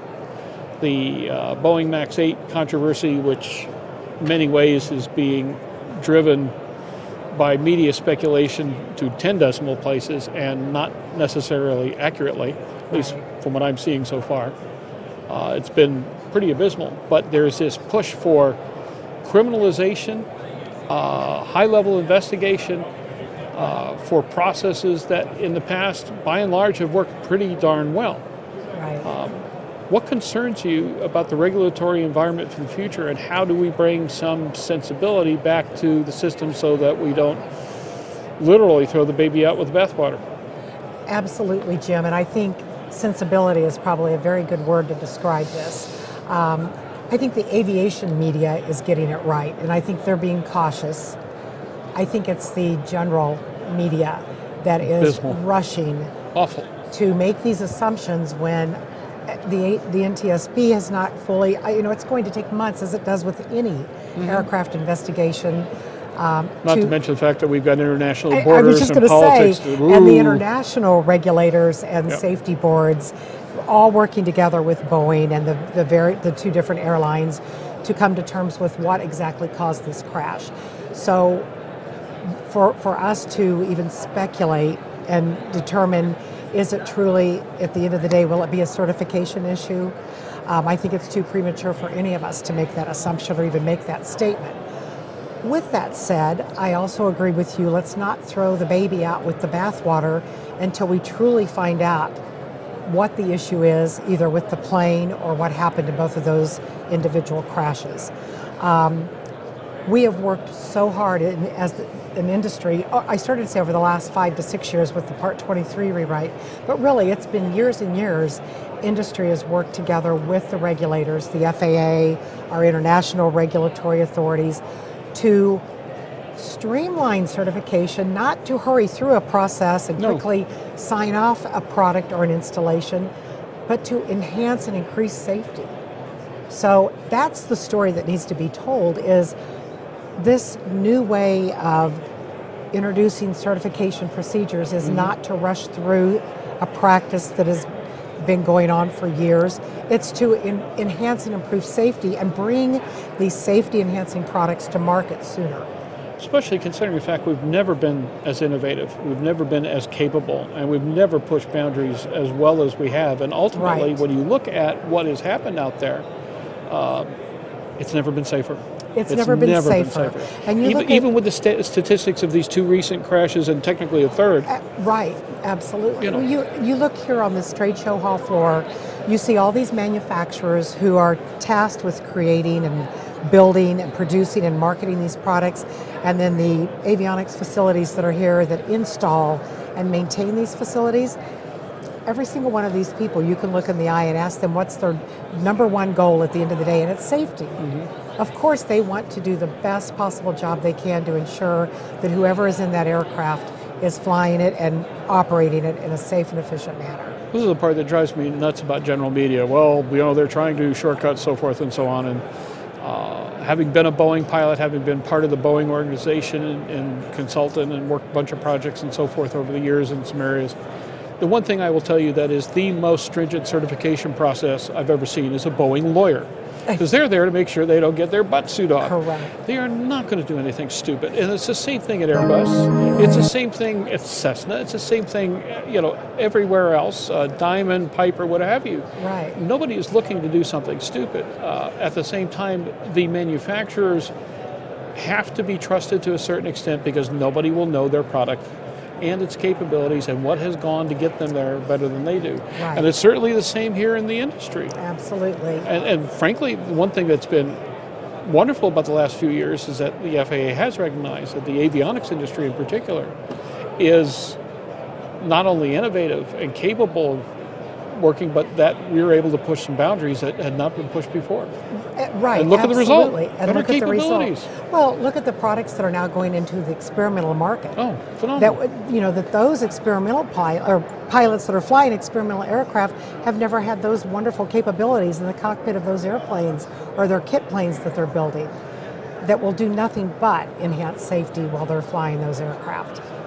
So I agree with you. I think unfortunately, it passes over into other industries as well, that the general media is so anxious for a story and a sensational story on top of it that I am not proud of the general part of my profession at all. No, they are damaging a very well-respected industry who has a magnificent safety record. Yeah.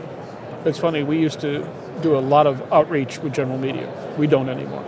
It's just no matter what we do, we're not going to give them the answers they want, and more important, we're not going to be talked into a partial answer that can be misconstrued. Right. And it gets ugly. Yes. We reach a real interesting audience, whether it be general aviation, commercial aviation, military aviation, so forth and so on.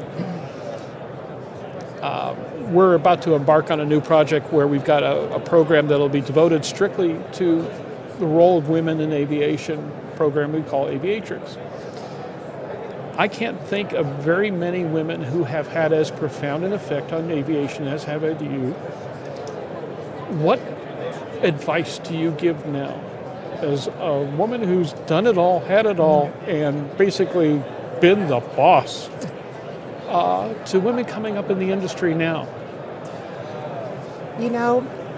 Last night at one of our social events here during the convention, I had a young woman come up to me, and this sounds very dramatic, but this is a true story. Tears came to her eyes, and she was a younger woman, and we shook hands, and she said, "You don't know it, but from afar you have been a mentor of mine," because it's a struggle for women in this industry. It can be. To be recognized for their talents that they can bring to the industry. And I thanked her for her kind comments, but at the same time I said, never give up, and just realize in some cases you may have to work twice as hard to prove yourself, but believe me, that hard work pays off in the end. It's paid off for me, it's paid off for my fellow female executives in the industry, no matter what segment of the aviation industry they're in, or what area of the industry that they are working to achieve their goals and their dreams as well. It's worth it. It is worth it, and I think if you believe in yourself, you will find others will soon believe in you as well. And that's the advice that I give young women as if they ask me for my advice. Sometimes I don't like to just give it freely. Some people don't appreciate that, but when I do, it's like it's a to say a club, but it's almost the secret club where women in the industry and in big industry events where it's heavily male dominated, you kind of seek each other out, you give each other that look like, you go girl. And it's a mutual admiration society, no matter where they're at, what position they have in the industry, or what they're trying to achieve. I think we all try to rally behind each other. And I think your new segment will be so beneficial in helping women realize that. We're excited about it. It's dedicated to Vicki, my first wife, who we lost, 10 years ago now in World Aerobatic Competition, but story you might enjoy. I used to tease her all the time because she knew where it was coming from. She'd come back from a hard aerobatic flight, and I go, "You fly like a girl." And she'd look at me, give me that crinkled up nose and go, "Yeah, I do. Don't you wish you could?" Yes, absolutely. Paula, you ran AEA like a girl. Thank you. Thank Good you work. very much. Thank you. We're so impressed. We're so pleased. Don't be a stranger. I will not be. And have fun with your granddaughter. I will. Thank you. So, thank you so much. Thank you so much. It's been a great ride. It has been. Thanks to Aero-News as well for live streaming this AEA convention and all the wonderful products that have been brought to market. And now we get to beat up on Mike. There you go. You're off the hook, kiddo. I'm off the clock. That's it. Beat up on, we've got some great ideas. I bet you do. So. Good. Don't go easy. No, not a chance. Thank you so much. You're welcome. Thank you. Alrighty, folks, we're going to take a hard break. We've got John Usakai of Aspen Avionics on deck. We've got David Gray with Airtext right behind him. David Salvador from Gogo right behind him. And Peter Nissen from Gotham Studios, that Goji entertainment system you may have seen in the NPIs yesterday. We will be back in just a few moments. This is the 62nd Annual AEA Convention and Trade Show live from Palm Springs Convention Center in Palm Springs, California. Say that 3 times fast, I dare you. We'll be back with you in just a few minutes. Paula, thanks again. Adios. See you, folks. Aero-News Network's coverage of the 62nd Annual AEA International Convention and Trade Show, live from Palm Springs, California, is brought to you in part by the following sponsors.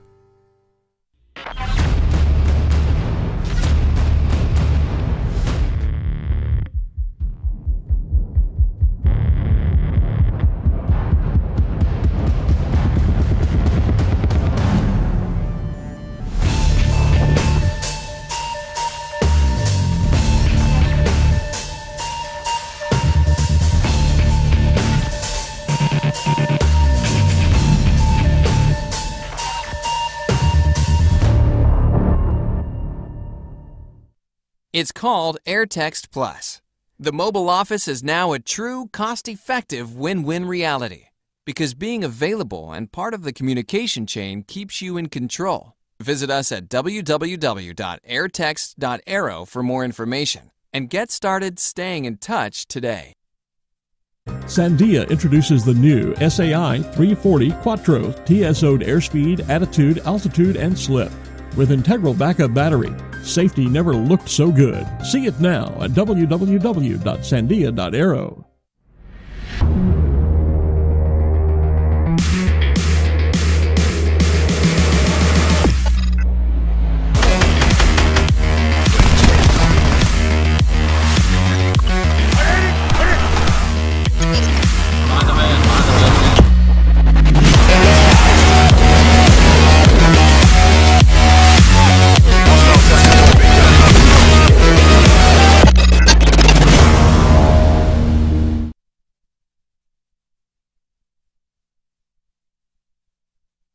The dream is real, a truly affordable personal jet aircraft. The Subsonics Personal Jet Kit is priced at only $42,000. Kit plus engine is still under $100K. Add instruments, upholstery, and paint and you're flying. It's time to put your money where your bucket list is. Learn more at sonicsaircraft.com.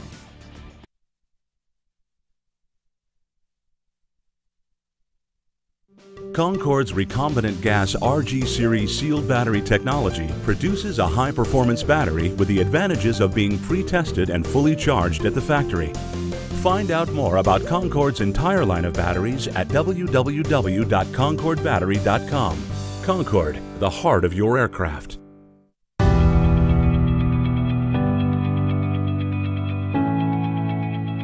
For all the pilots, mechanics, and installers, plane makers, aviators, and explorers, we are your technicians, inspectors, designers, and engineers.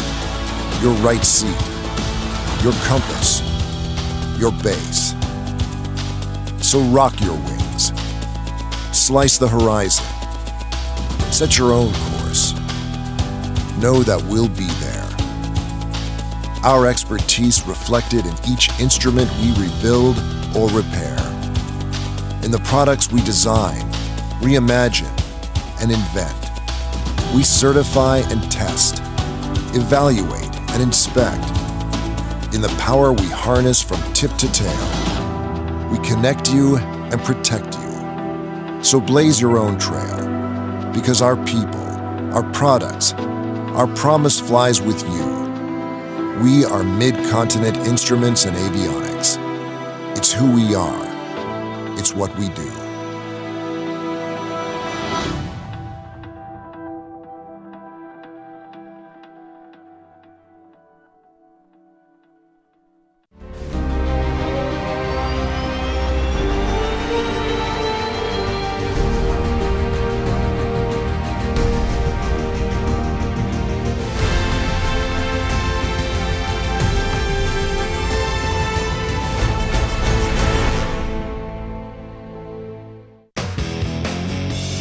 Based on the popular Sling 2 LSA, the Sling 4 was designed to be the most practical and desirable lightweight four-place experimental aircraft on the market.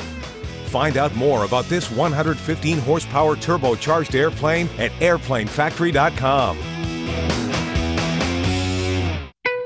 There's a difference between charting a steady course and pushing for the ceiling. And for nearly a century, Hartzell Propeller has been defining that difference. It's in our passion for engineering and research and our dedication to testing the limits of performance. We are built on honor. We are Hartzell Propeller.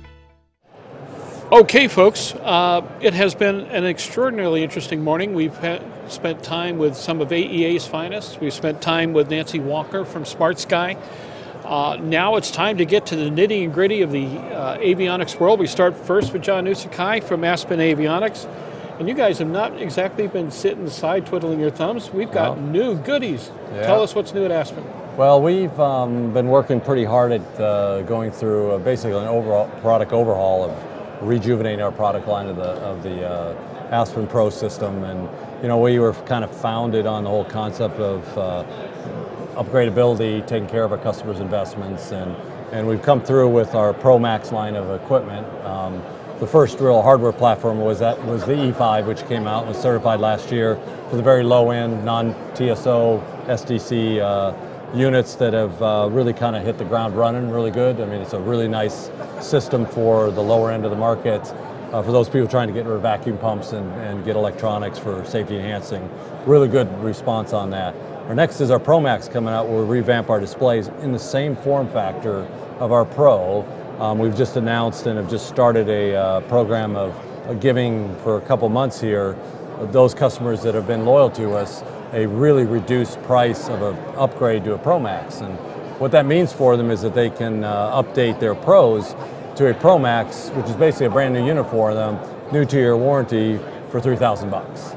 And I always use the thing. Well, in aviation terms, that's dirt cheap. It is. I mean, wouldn't you like to be able to take your 1960 or 1975 or 85 Toyota Highlander in and pay $2,000 to get a new Highlander? I mean, that's the kind of. I don't think I can pull that off. That's the kind of the concept. Yeah. So but we really are on the whole protect your investment, because with avionics, the turn of avionics, you look at, you know, several of my competitors have turned their platforms 3 times in the time that we've been in existence. That kind of leaves those customers that invested with you in a lurch. They got to basically upgrade the whole system to keep up with the latest safety enhancing technologies. Our view is that we build a platform that allows them to take care of that in a cost-effective way, such that they can take advantage of safety enhancing technologies, the new display graphics capabilities, all those capabilities for a price that's affordable. And our first play into that, our first foray into that, is this program which ends at the end of April. Now, I got to be honest, we thought we'd sell 200, 250 of them. We crossed 450 the other day, and we're not even it ends at the end of April. Mm-hmm. We're not sure how far this is going to go, but we're very excited about it. Is this something you'd like to see the industry overall adopt? Is there I do. Potential here for yet another level of how to keep aviation affordable and cost effective? I think so, and I think, you know, we talk a lot about affordability in avionics and aviation, and a lot of it talks about the first purchase price or the purchase price of the equipment. There's a lot of competition, so the prices of the purchase price are going down, but the installation costs aren't coming down. It's one of the things we've been really focused on. We see a little bit of that now coming down, but when you look at the life cycle of avionics and your airplane, I don't know about you, but I've had my airplane for what, 10 years now. I have no plans to sell my airplane anytime soon. In that 10 to 15, 20 years, the cycle of technology evolves quickly. Just look at your phone, look at anything like that. we've got to be able to do that in the avionics world, to be able to do that, because that's where the safety enhancing technologies come. More processor power, better displays, lighter controls, getting rid of vacuum pumps, all that stuff improves safety. But if you're locked into an avionics platform that every time you got to pay $20K to get upgraded, you're leaving people behind. And I think it leaves industry behind, it makes it too expensive, and it doesn't attract new people. Not just that, I would love to see that be broadly applied. And one of the other things here that you kind of step around is the fact that in the past, such upgrades took incredible downtime with the airframes. We're talking about our upgrade to a Pro Max. The guy basically pulls in, our vision is he goes in for an oil change, he gets his upgrade. Not quite there yet, but we're pushing for that. Guy go for an oil change, update his Pro to a Pro Max, walk out, he's got the latest technology. There you go. That's really the goal here, because you can't tie up a guy's airplane for 6 weeks and 20 grand every time a technology change occurs. And I think some of my competitors and people like that have lost sight of that. They just want to go through cycles. They want to shorten the cycle time of avionics and increase the cycle time of spending 20 grand every time you want to upgrade it. I think that's bad for the industry. No question about it. So, what are you learning so far? Well, it's actually a very good question. So we're learning that we're surprised by, it's even more than a learning, of how many people in the customer base are yearning for the ability to keep their airplanes up to date affordably. Okay, I didn't realize, I figured there'd be a good population of people wanting to do it. I didn't realize how there was a pent-up demand for this. The other thing we're learning is the certification aspects of that. Okay, so we've seen a lot of good things happen in certification, Part 23 rewrite, stuff like that, but the industry's certification aspects has got to catch up with that kind of cycle. And I think now we have the rules to do it. Now it's the applicability of those rules, or application of those rules, and the experiences that the FAA and the industry will get that we like to think we're kind of blazing the trail for, because as we get it down, you'll be able to shorten the development times and then even shorten the times further. And then what that means is that we keep our consumer base excited about airplanes, new people come in, get to see the latest technology. I think there's going to be a day not too far off that a guy getting his pilot's license is going to get his pilot's license in a glass panel, and he's going to have to get an endorsement to go back to the steam gauges. Just like today on the tailwheel. Yeah. You get your pilot's license in a tricycle. What an you get your interesting endorsement concept. On there. I think they were not that far away from that. Wow. And we already rewrote April 1st. That's not fair. That would have been perfect for the April 1st. I wonder if I can write that fast. That's a spectacular idea. Tom Patton, our senior editor, if you're out there, Tom, let's start writing that one. That's a good one. I like that idea a bunch. But what an incredible juxtaposition. I think we're not that far away from it. I love it. And I don't disagree with you. People are in the industry too, because it's glass cockpits. I mean, take a kid out the airport. So put them into an older airplane with steam gauges. The flying's cool, but it doesn't have the curb appeal. No. It's taking a guy into a 3-tube Aspen equipped Diamond DA40 like my kids love it. Yeah. It's like, and add a stick to it, and it's very exciting to them. And I think we as an industry need to play more to that, to bring younger, more energetic ideas into our industry. Outstanding.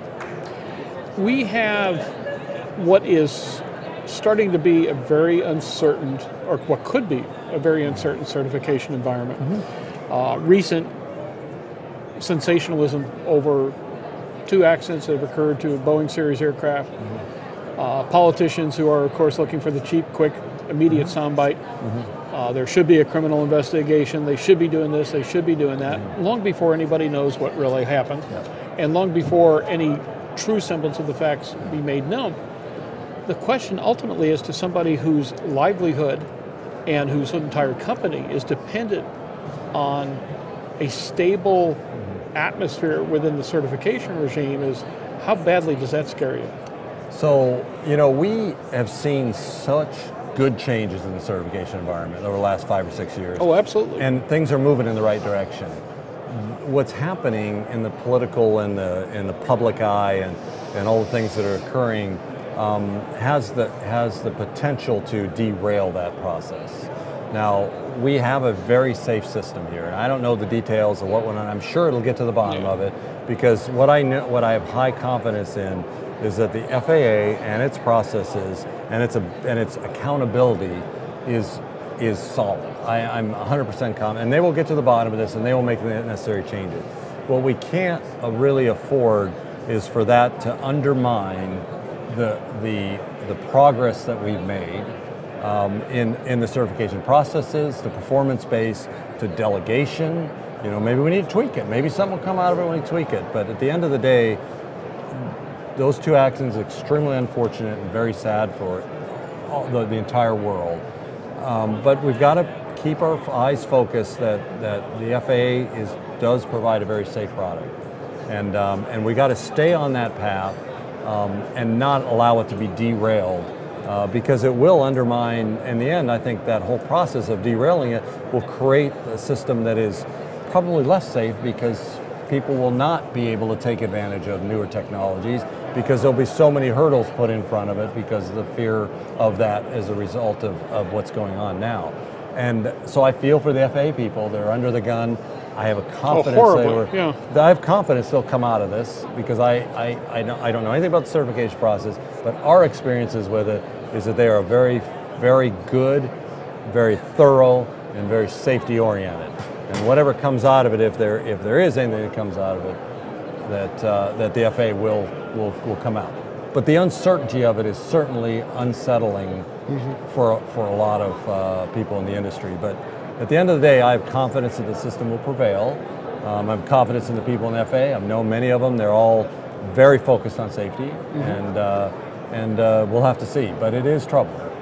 It is indeed, and the part that is kind of head-scratching is that even when you add up all the current accidents and do a strong statistical wrap-up of everything that's occurred heretofore, the industry's never been safer. True. There's no question about that. Yeah. And across the board, recreational, GA, commercial, military, we're all getting better by the day. Yeah. And that I wish that somehow was recognized. I was just telling Paula in our conversation a little while ago, it's one of the reasons why in the past Aero-News would go out of its way to answer general media questions.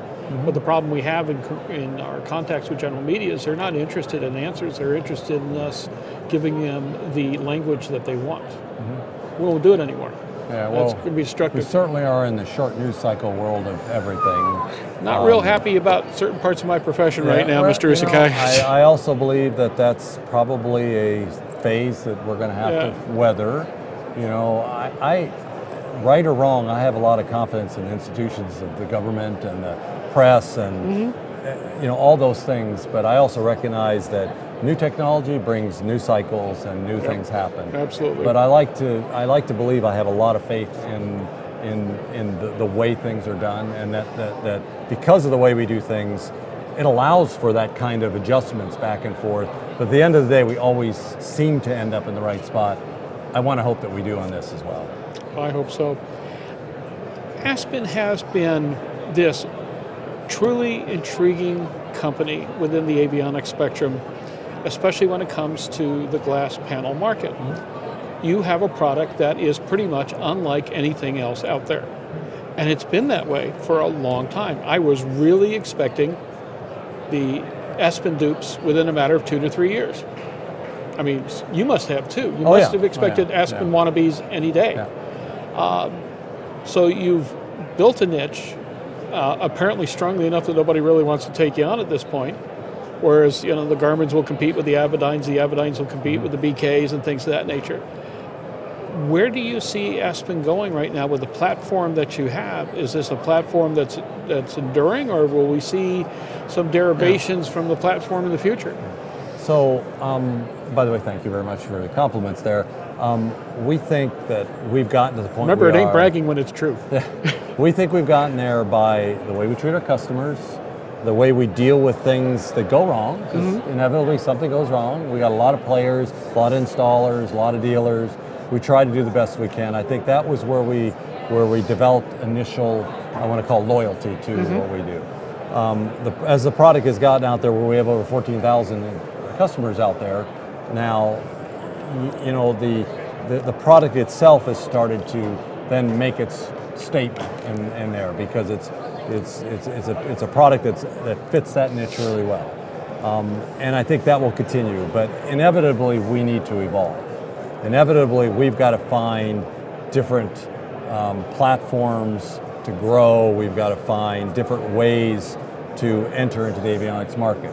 We recently, in the last couple, 3 years, bought a company called Accord, and we branched into the GPS market. We're selling GPSs into, quietly by my dad, into the UAV markets, into all kinds of different places.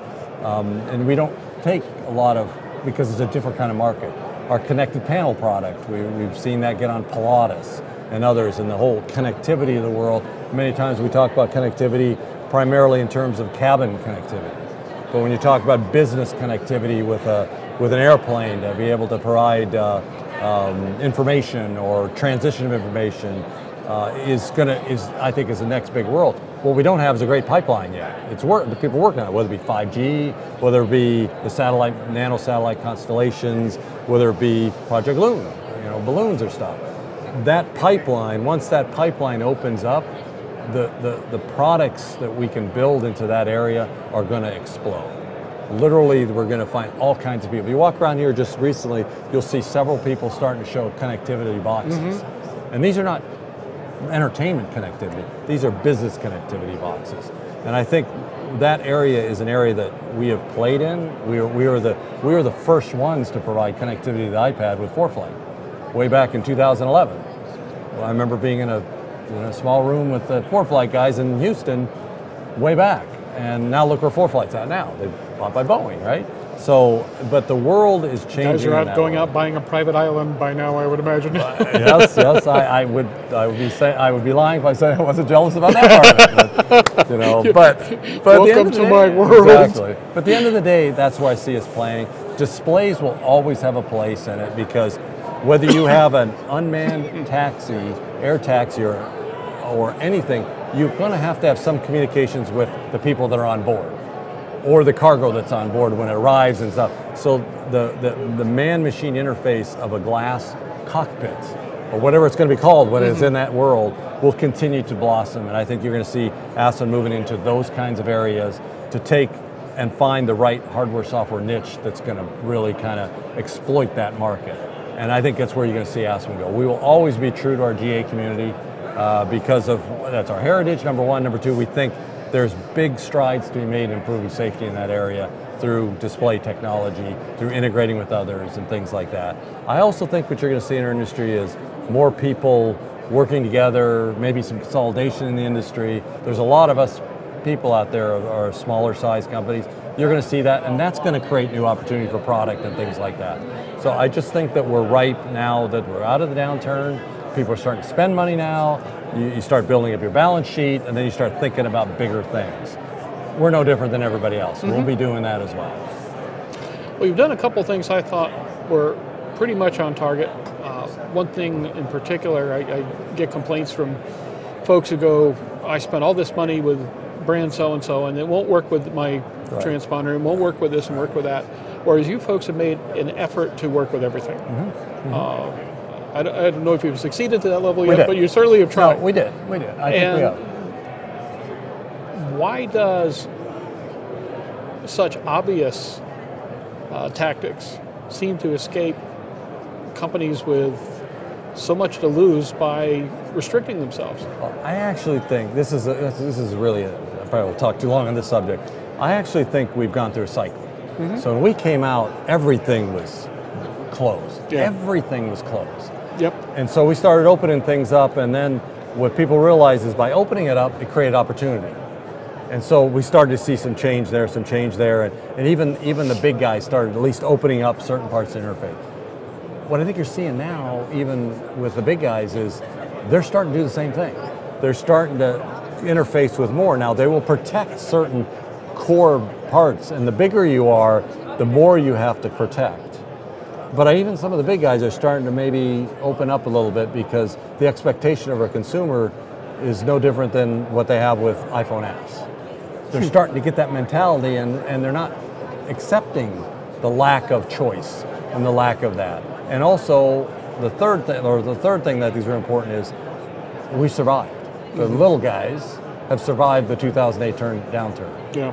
And because there's several of us that survived, people have to pay attention now. They can't ignore it. Yeah. I think that maybe people thought through the 2008 downturn, many of us would make it. And you'd be left with 2 players or something like that. But it didn't. We survived. And as a result of that, that's kept the level of competition, and that's driven the bigger guys to think more out of the box because they have to, because the consumer demands it. And I think that dynamic is going to continue to play, especially if the market stays or continues to get stronger than what it is, because consumers will be the ones that make the call at the end of the day. And if they have choice, they will exercise that choice, and the bigger players cannot ignore that. Outstanding. John Usakai, we thank you so much for your time. Always a it's pleasure. Always a pleasure.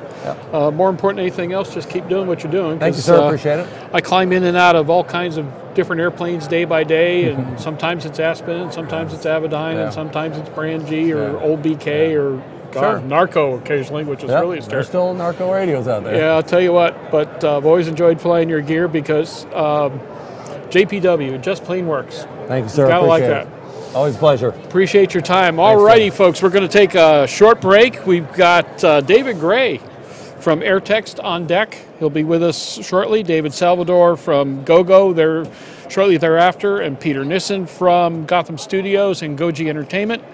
And that's going to be, boy, a good solid hour to follow. We'll be back with you in a moment from the 62nd Annual AEA Convention and Trade Show at Palm Springs Convention Center in Palm Springs, California. See you in a few minutes.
folks, we are back at the 62nd Annual AEA Convention and Trade Show in Palm Springs, California at the Palm Springs Convention Center. Okay, we're saving some of the best for last. David Gray, founder and CEO of Airtext. David, I understand you brought toys. Lots of toys. Start running it down the list here. From what I can see, you've got a ton. Tell me what's new at Airtext. Well, our base product is Airtext Plus. Airtext Plus allows people to take anywhere in the world and take their personal device, their phone or their tablet, and be able to send text messages and also make phone calls anywhere around the world. What's so neat about this product is, as we've seen it dispersed around, is that I've been able to make messages and phone calls and talk to people and work with them, whether they're in South Africa. Recently they had that cyclone hit, and our product was being used down there with some folks with caravans, to Thailand. I've watched our customers go around the world. It's just so neat to me to see a product that you can send a text message and in 10 seconds you can receive that message on the other side. Now, also exciting about Airtext is that we recently included WhatsApp. And WhatsApp is used just like our text messaging here. Most people outside of the United States use WhatsApp quite a bit. So we have WhatsApp integration. So that's our base product. We've been doing great with it. The dealers install it here. Phone quality is increased. So we got the latest and greatest firmware, and I'm just real excited about our base product. But beyond that, especially since all the info from the field is not only is it a good product, but it's incredibly cost effective. It is, and we are the lowest cost provider of connectivity, and that's something I take pride in. So I'm very happy with Airtext. We mentioned that, you know, what's next is going to happen. So next year will be Iridium Next. The satellites are up there. We're already using the satellites. We're seeing faster speeds from that. But what's going to happen is we're going to have increased bandwidth, so we're going to be able to deliver more things. So I see a great progression for Airtext, and our customers are anxiously waiting the next thing that we have in process with the FAA right now. So we're very excited about our future. I can only tease you that much, though. I can't tell you about that. Oh, sure, it's just you and me. Yeah, that's right, that's right. And everybody out there, but you know. Well, so as you know, I used to be in the in-flight entertainment business, and when I sold that company, I had to wait 4 years, and my hands were tied. And so now the 4 years is up. So now you're entitled to be as entertaining as you like? I am. I try to be entertaining, and our employees are helping quite a bit. So we've introduced a moving map, and this moving map is based on an Android platform, but it's a tablet, so, you know, very small, very thin, lightweight, 1 pound, 1080p resolution. And so now this moving map allows people in the cabin to see where the airplane is, to see how fast, how far, how high, how much longer it is to get to destination. But we also will overlay if someone in the airplane has a message waiting for them. So with our application, with Airtext, you need to look on your phone to see if you have any messages waiting. So if your phone's not around, we will then send up a message to the airplane. So it's already flying. It's loose equipment. Because it weighs a pound, people have actually Velcroed these to the bulkhead, and it's all automatic. So this solves a lot of problems.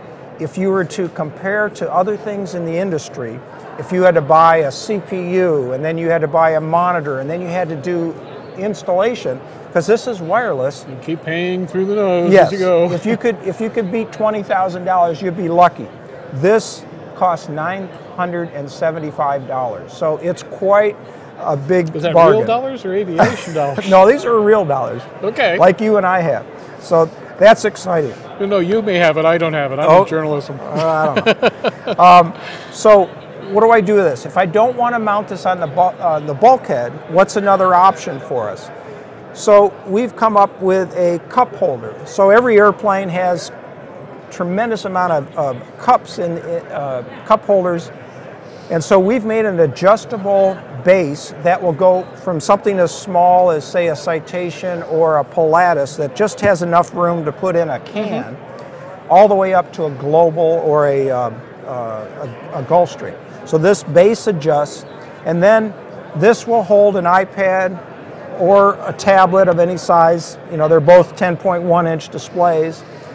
It articulates, it has a backstop. We've been flying this for years, and it just works really, really well. So that's a solution for how do I get this map in the airplane? How do I get a tablet into the airplane? The other thing that we're able to do with this Android capability is, because it's Android, it also is made by Amazon, so we're able to do Amazon Prime. And that means that you can deliver not just maps, but movies to the whole cabin.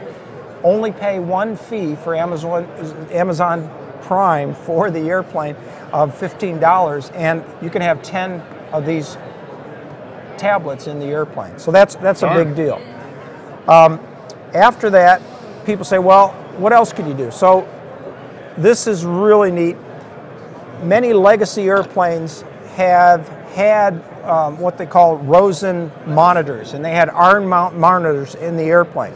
So these little receptacles, literally there's thousands of airplanes with 4 to 8, 10 of these little receptacles in the airplane. Well, since the source equipment has changed, and a lot of that old source equipment was just VHS type quality composite video. This now, all the source equipment that you get on tablets is HD. So people weren't using these receptacles. So what we did was we came up with a dual USB power supply that plugs in here, takes the power that used to go to a monitor, and we put out 2.5 amps of 5 volt. It's all, it can do quick charges to 2 iPads or 2 phones, and it's thermally protected. It just slides in, it plugs in, and then a little blue light comes on, tells you it's operating. So now you took something that wasn't used and you've made it very usable for all the passengers. Outstanding. Well, what do I do with those existing arms that are out there? So what we did was we took an old existing legacy Rosen arm and we modified it to use that tablet holder, okay, and it's got that on the back. But then we added the dual USB. So on each end we have a USB power supply, and again we can handle 2 devices and they'll do the rapid charge. And that's what everybody wants to do. They want to get off the airplane with their devices charged so they can hit the ground running. So we do that. Let's see, did I mention a price on the cup holder was $250? Those are prices we're never here around here, right? No. The price on the dual charger is $500, and that's all milled aluminum. And the price to modify a legacy Rosen arm is $750. So those are good price points. But I have something better. Of course you do. What's the best you're price? David Gray. Of course you do. What's the best price you've ever heard? Free. Free. All right, we got something free. Okay. Hey, finally a question I can answer. Yes. Well, you're, I'm not doing so good today. One of the things we're trying to do is help make flying safer. If you look at our tasks that we do, when we're coming in on approach, a lot of times people are trying to talk to the FBO, they have to get ATIS, and there's just a lot of things that make us task saturated. So we're trying to take our product and the things we do and make it more convenient, make flying safer, and help the community.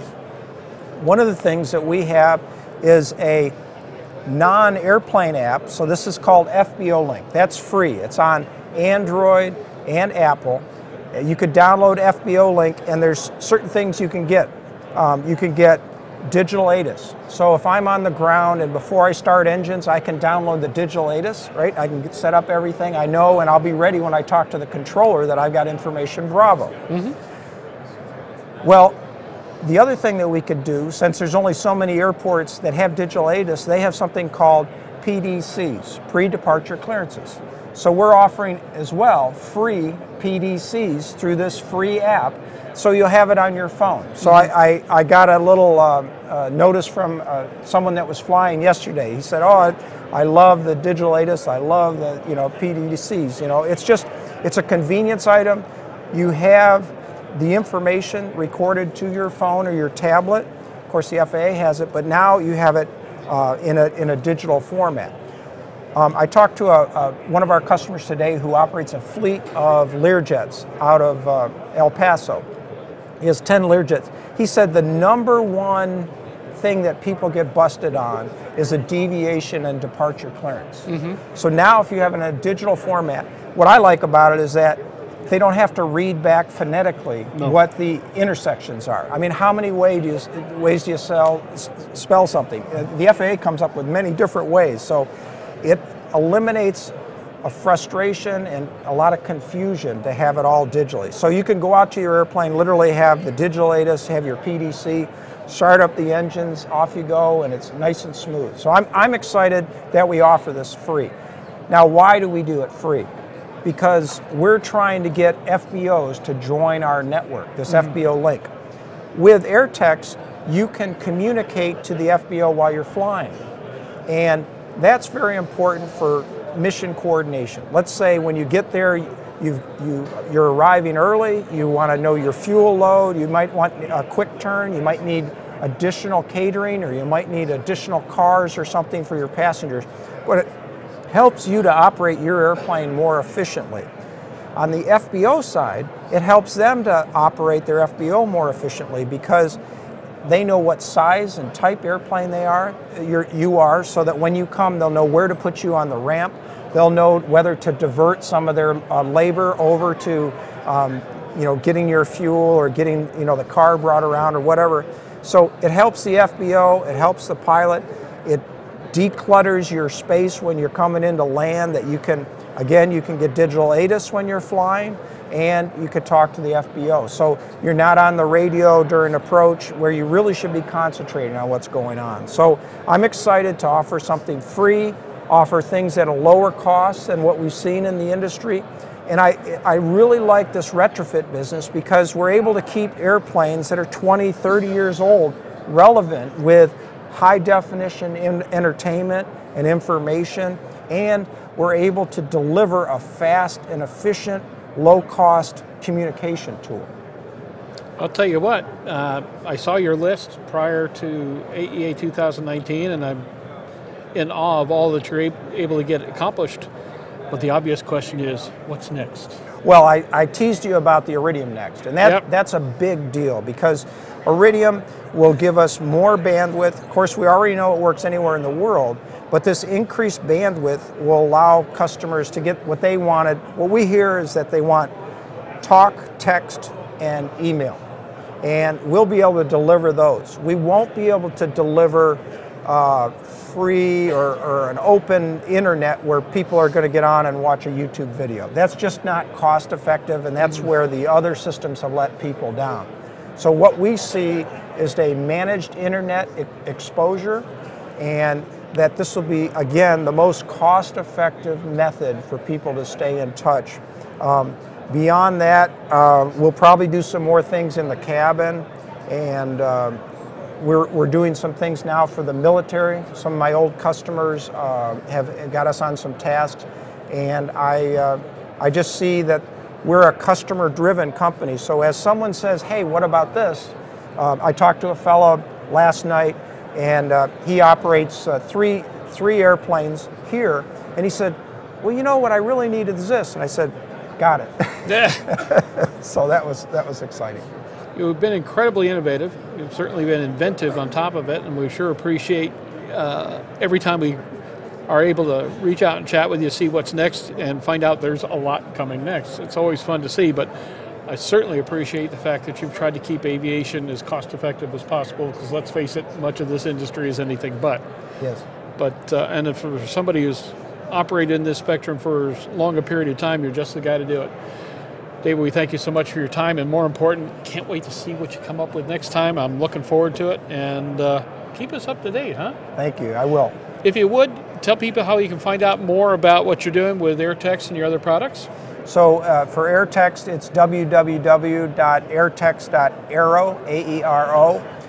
We have a shopping portal where you can go to shop, goairtext.com.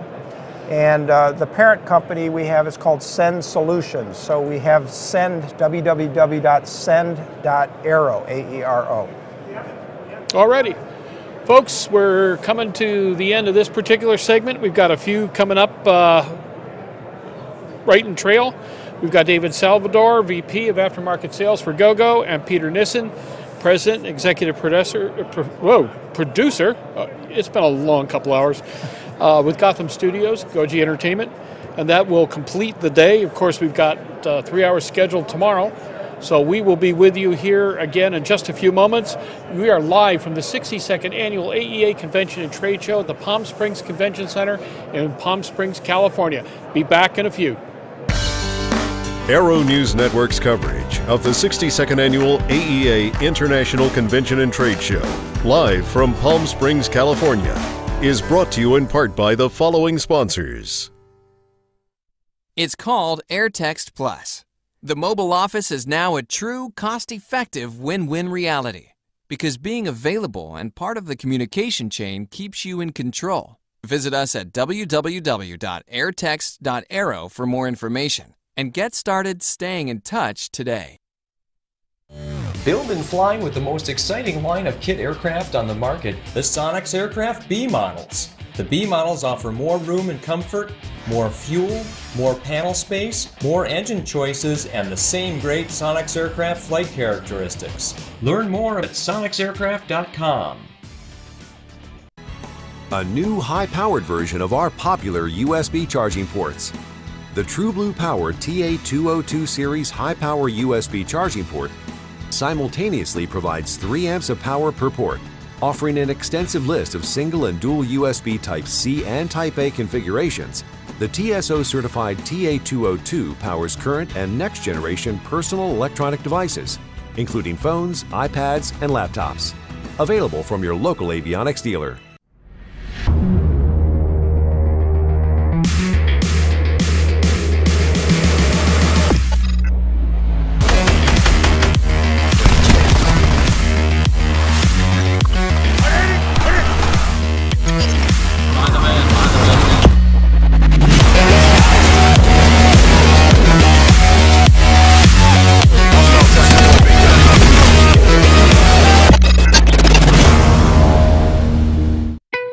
There's a difference between charting a steady course and pushing for the ceiling.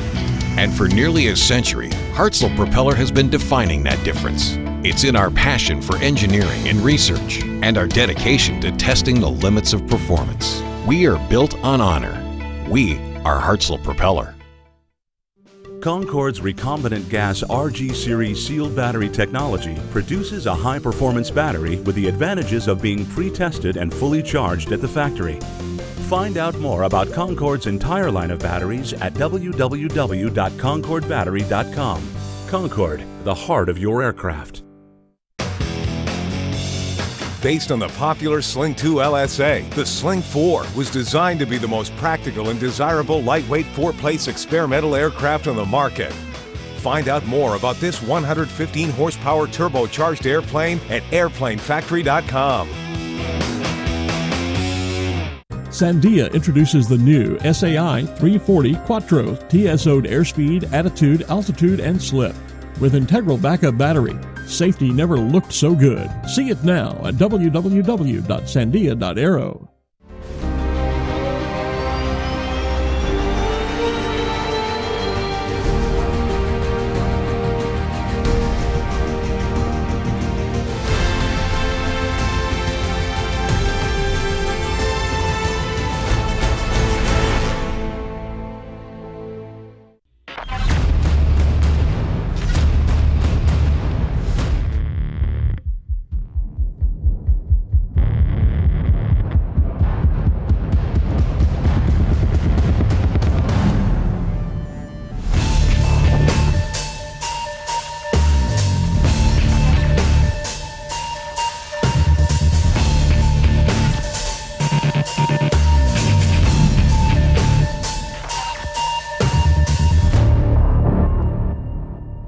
Alrighty, folks, we are back at the 62nd Annual AEA Convention and Trade Show in Palm Springs, California. It's been quite a roster today. We've talked to the latest and greatest in the folks who understand the technologies that will be driving our aircraft forward, whether it be manned or unmanned. Make a long story short, there is an embarrassment of riches in this industry. Great people, great innovators, great products. And let's face it, aviation has been driven, if not foremost, by the avionics community. I don't know what other community has, because airframes haven't kept up, power plants haven't kept up nearly to the extent that avionics have. Right. A case in point, I'm crewing in a CJ3 the other day, enjoying myself. They cleared us all the way to 43 thou, even though we were ISA +8, so we're kind of working our way up there. Got everything all settled in, but we got stuff to do and people to talk to and everything else, and flip on the Gogo. Yep. Kind of an interesting game. Just sit back, enjoy ourselves, and stay in touch with the world. What's the latest and greatest at Gogo, David? Well, we've been very busy with our new AVANCE product, which is the next generation Gogo in-flight internet and entertainment platform. It really has kind of been a shift to a software paradigm with in-flight entertainment and connectivity, no longer just putting a data pipe on the airplane, but offering a much more, a richer experience. The AVANCE L5 was our first product that we brought to market. We got that product certified and started deliveries in August of 2017. And since that time, we've shipped over 825 systems into the market to our dealer partners. And we currently have about 550 of those aircraft in service and flying, which we've done over 60,000 flights with that system. Early last year in 2018, we introduced the next product, which was the AVANCE L3, and that product still had the brains of the AVANCE platform. That product is very affordable and very configurable, and really addresses a wide variety of aircraft, all the way down from the light jets up into the mid-class aircraft. So we've been very busy. We've got over 200 of those aircraft flying now in the last 13 months. So with our partners' assistance, we've really had a lot of success in getting the new connectivity and entertainment solution in the marketplace. You've been an early leader in a segment of the business that everybody kind of raised their eyes at a little bit. Well, airplanes are going to get you there. What do you need to be able to talk to or do this and that? And then, of course, once you have the capability, how did you ever leave the ground without it? Exactly. But part of the problem with being the early leader is the fact that you've got a whole lot of people pecking at your tail feathers, sure, trying to say, well, I can outgo Gogo, which, yep, of course, may be easier said than done. How do you stay ahead? What allows you to stay disruptive and innovative when you've got everybody nipping at your heels? Well, first of all, competition is good. Competition keeps you sharp, keeps you on your game. The time it took to get where the company is today, with the investments that we've made in both our network infrastructure, our product development, that takes time. It takes time to catch up to that, so to speak. So the company has continued to reinvest throughout the years. We do have the benefit of having our commercial aviation division that has some innovation that we've been able to carry over into our business aviation, so that holistic approach of business aviation and commercial aviation together has brought very compelling products to the business aviation market that we might not have been able to do without the commercial aviation side of it. The industry has adopted these capabilities in a really big way. Yes. It's a huge issue now. We've got to be connected, stay connected, and be uber connected no matter what. It's just the nature of the beast right now. We're all walking around with 2 or 3 devices hanging off us, and the implanted device is probably only a year or 2 away at this stage of the game. Where do you see the greatest challenges going forward? Well, I think with any technology or anything like connectivity, technology, we've got to keep up with that. So you've got to continue to reinvest. You've got to continue to think outside the box. The bandwidth demands of our community continue to increase. To your point, everyone has 1, 2, 3. The average passenger on our airplanes have 2.5. There are 2.5 devices per passenger nowadays. And what happens with the devices they're not currently using but maybe on and connected to the wireless access point, there's data being transferred because of the background updates and those things. So we've got to be able to continue to innovate, bring more bandwidth to airplanes. As a company, we continue to expand beyond the U.S. and then make investments in international connectivity solutions. So that's also part of our continued success, is having products that are just not based in North America. So business aviation is investing in future products along those lines. And we have to continue to invest. That's the big takeaway I'd have for that. For folks out there who may not be acquainted, maybe living in a cave in Botswana somewhere and not really understand what impact Gogo has had, describe what Gogo is, what kind of infrastructure you brought, what kind of company this is, and what it's taken to get to this point. Sure. First of all, Gogo is dedicated to the aviation market. Not a lot of companies can say that. When you start looking at some of the satellite connectivity providers out there, they not only address aviation, but they address maritime and land mobile and those things. Our company always, since the inception, has been focused on aviation. So when we originally came into market as AirCell, that was the company that started, we were a telephone company, so we're an airborne telephone company. It quickly became a telephone network on the ground, and then we moved to a satellite partnership with Iridium.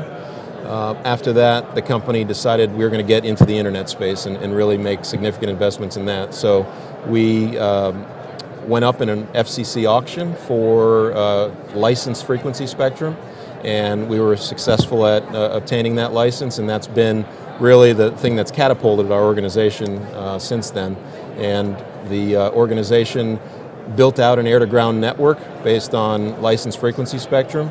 The airlines started with it in 2008. Business aviation came on in 2009. And from a business aviation standpoint, we really just took off from there. From 2009 to 2017, our classic air-to-ground systems were installed in over 4,000 aircraft, courtesy of our partners out there. And with our advanced platform, by the end of this year, we're going to be well over 1,000 aircraft that are equipped in that. So it has been a wild ride. I've been with the company going in my 10th year, and it's been a lot of fun and a lot of hard work at the same time. Any particularly intriguing lessons learned along the way? How to manage explosive growth. I think that has been... and you're expecting a little sympathy for this problem? No, explosive growth. Explosive growth is good. I'm just sitting here being jealous. Yeah. Explosive growth. It is something... I don't know a darn thing about it. Well, managing it and building a company that was a startup, airline division, working with the airlines, business aviation, obtaining the agreements with our OEM partners to get line fit, the aftermarket, the amount of aircraft that we have to service with customer operations. I mean, all those things are things that require good people, and you know, I'm proud to say, since I've been with the company, we have really handpicked the folks that work at Gogo Business Aviation, because that's my group that we work with, and we have the best of the best, and our customers see the ROI and the investments in our product, and they continue to stay with us and reinvest. So a lot of the people that invested in classic air-to-ground, maybe in the early 2010 timeframe, they're now looking at upgrading so they can have more. They can get more bandwidth in the airplane. They can stream movies and television shows. They can use their phone to make telephone calls, those things. Outstanding. Of the two major business aspects, what are you learning from each? What is business aviation teaching you? What is commercial aviation teaching you about the current state of your product and where it needs to go? So I'll start with business aviation, because that's the team that I work with. And what we've learned about not only our product but our business is we're extremely relationship driven. I mean, business aviation really succeeds based on relationships. That's paramount with our organization, and really having those strong relationships with our partners and our customers. And as far as our products go, we have to keep up with the demands of society. You mentioned it earlier about the connected lifestyle that we live. We have to have products that meet the needs of our consumers. The old office in the sky adage, the office now in the sky has to have a lot more capabilities. So that is a lesson for us, in that we got to continue to invest and keep up with that. Commercial aviation, I'm familiar, obviously, with that side of our business from a holistic approach. That has taken a significant investment, both domestic and now international, to partner with the airlines to have the products and services on there that meet the demand again. Because when we first came to market, our take rate, for example, on a 737 was a lot less than it is today. So people want to use the internet, they see the value in it, they'll pay for the session, but we have to deliver. And our 2KU system on the airline has really done that. We've equipped thousands of aircraft right now with our new satellite system, and that has proven to be, we are the leader now in the commercial aviation side with the 2KU product. What has surprised you about the market? The market as it relates to? Either or. The market from a consumer standpoint of our products, or I'm trying to understand. Start there. But so as far as on business aviation, I will say that connectivity is paramount. Yeah. The operation of a business jet is synonymous with why you have connectivity.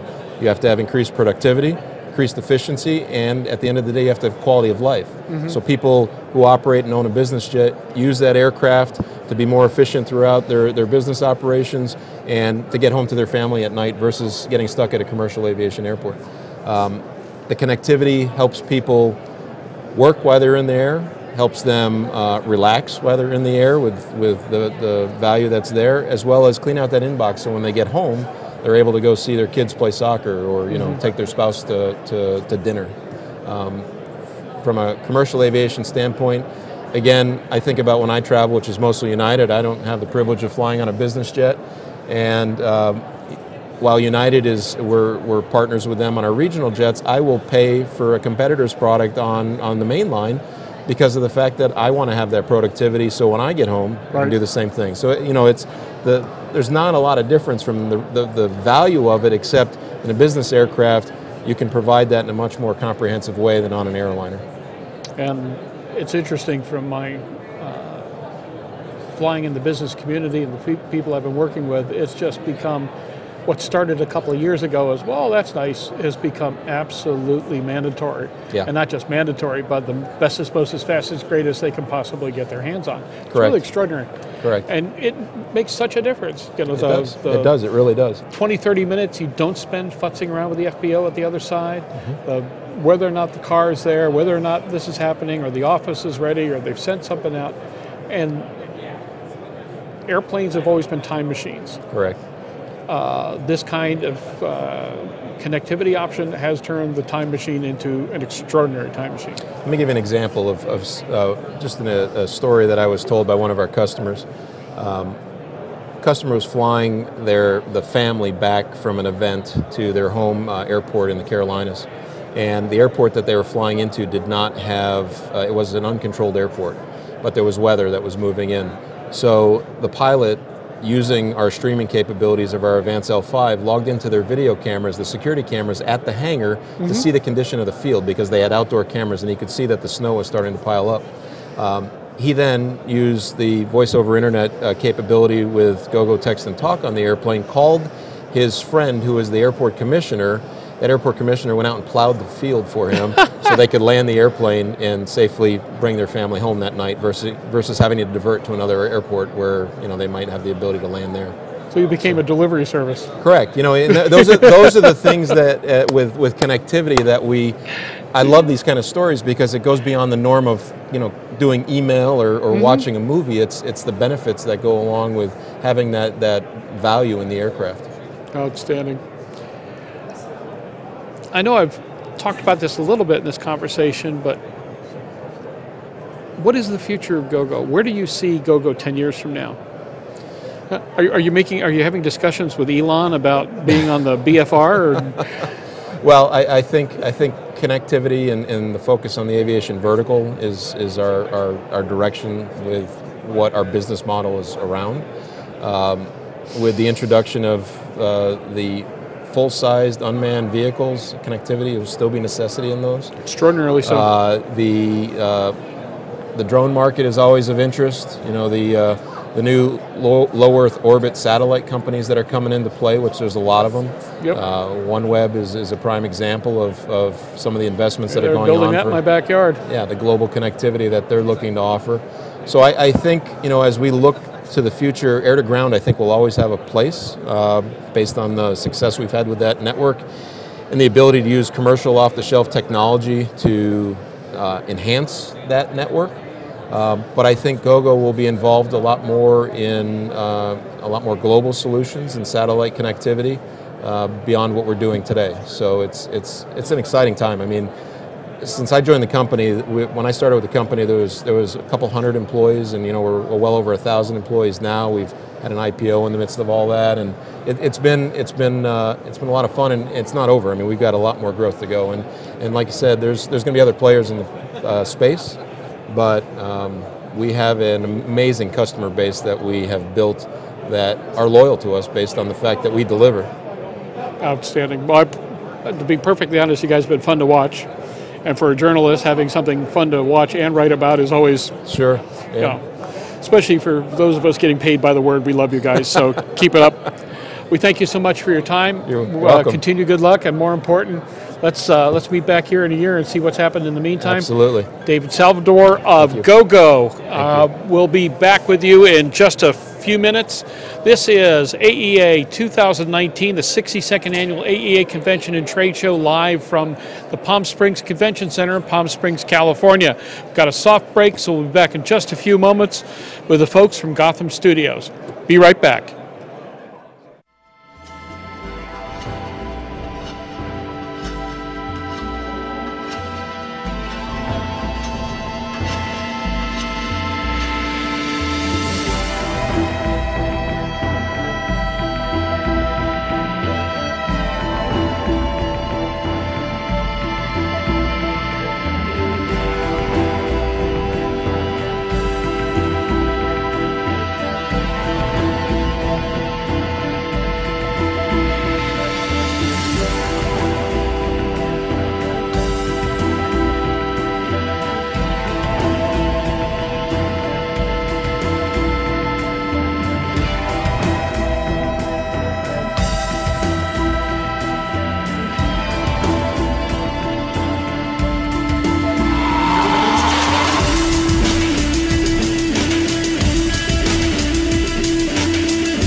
Alrighty, folks, we are back. It is top of the game here for the 62nd Annual AEA Convention and Trade Show at Palm Springs Convention Center in Palm Springs, California.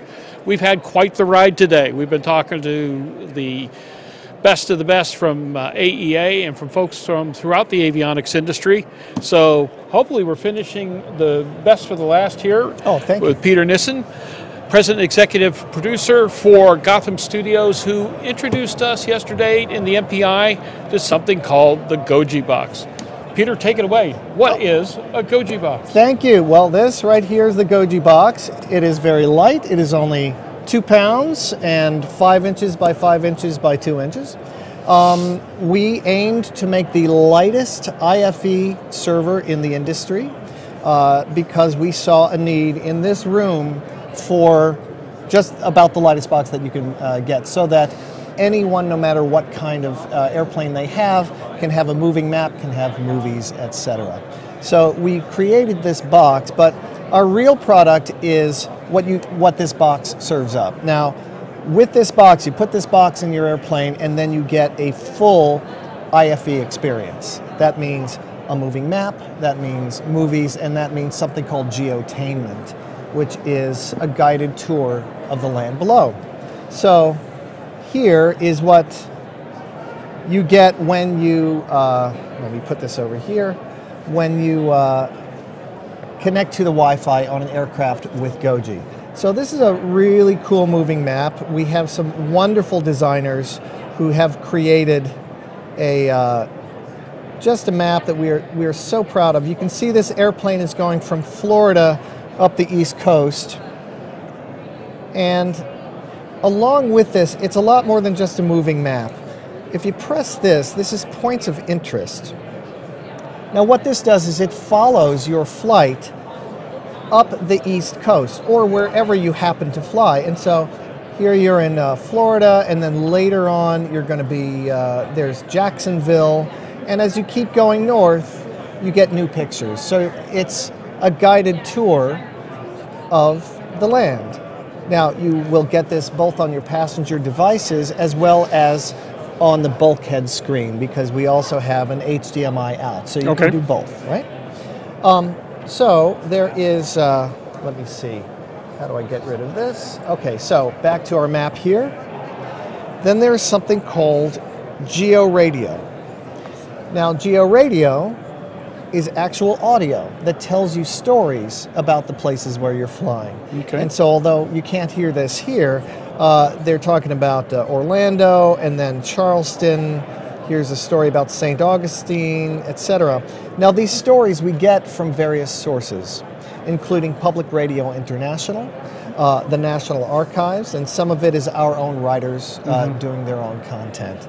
But the idea is that you get a full story. There are no breaks. It's not like every now and then you hear someone talk. These are full stories. And so it's like having someone right next to you telling you all about where you're flying. This content is top quality. We are really an entertainment company. Gotham Studios, I'm a TV producer. We started out as a video production company, and we still do that. We've won Emmys. We tell stories for a living. And so we really wanted to make this the best entertainment experience that we could have. So, so that's where we're coming from here. And then along with this, we also have, you have your movies and you have your music, etc., like any other IFE system. So that's what we're doing here. Outstanding. What's your target market? Target market right now is the light and business aircraft sector. We do want to get into commercial aircraft. I'll bet.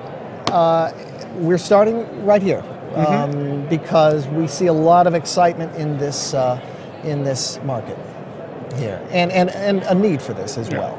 Well, it's interesting that we've been conversing throughout the day about what's happening with aircraft utilization.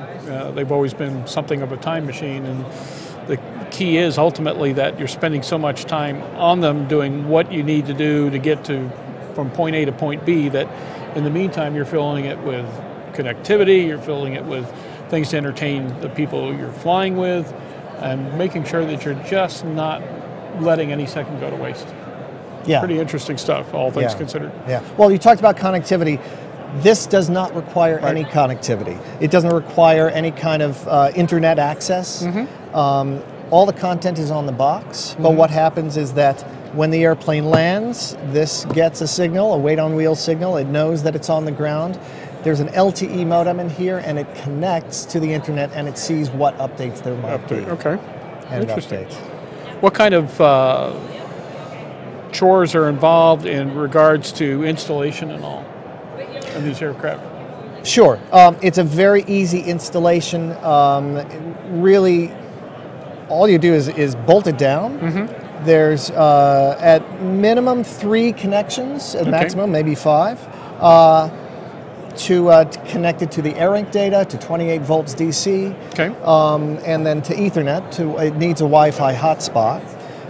So really, the installation, most of the installation installed is taking off your panels and running some wiring. So that may take a couple days of an existing maintenance event, but that's not 2 full days. It's if you already have off the panels, then this is just a few hours. Where did this idea come from? Well, I am a TV producer, and I was doing a lot, and a storyteller, and I was doing a lot of flying back and forth between LA and the East Coast. And not being entertained? And not being entertained. Well, I mean, my entertainment is looking out the window. I'm curious. Yeah, and so that works for a little while. After a while, not so much. Yeah, exactly. But I'm kind of an idiot in an airplane because I look out and there's a smudge on the window because I want to know what's down there. I want to know what those crop circles are about, or what that river is, or why. That was a part of all this that was kind of intriguing because you get this narrative. You're going from point A to point B, and there's a lot of things happening in between. But the narrative of a story about Savannah or a story about Jacksonville or something like that, it just sounds like a really cool idea to spend a little bit of time. And if you got to spend time looking out the window, this is the way to do it. Absolutely. Thank you. Yeah, and that's the idea, is that it might be flyover country to some people. To me, it's just filled with a million stories, and I want to tell those stories. I want to find out what it is. It's great for kids. It's great for anyone who's curious about history or geology or geography. In the business aviation community, the quality of the ride, which depends on so many different factors, is the hypercritical aspect of who buys the machine or who books the next ride or who's going to be part of a fractional or whatever the case may be. If you can do anything to increase the quality of the ride, that's mission one. Oh, thank you. Yeah. And we see that outside of getting there safely, little things like that, Yes. Details. But these customers are clearly intelligent. I mean, this is a very learned, I think, clientele that we service here, and they're curious and they are fascinated by stuff like this. Are you in the field yet? Oh no, we're not. This is our very first year. Gotcha. Okay. And so I'd be fascinated to hear, once this gets fielded amongst enough aircraft, what kind of feedback you get. Sure. It's got to be it'll be educational, but two, I think you're going to find a lot of different implementations coming around just simply from the standpoint of people looking at this going, I wish it did this. Thank you. And we will keep our ears open. Yeah. We're a small company. We're really nimble. We've got our ears open. We want to make this work to as many people as we can, and we can customize it as well for certain customers. We would love to to work with them and to give them what they want. Now the narratives that you have established for the geographic areas, what's the limitation there? I mean, I would assume that can just keep getting expanded upon as you go forward. Sure. Well, we have agreements with content providers like Public Radio International. Gotcha. Okay.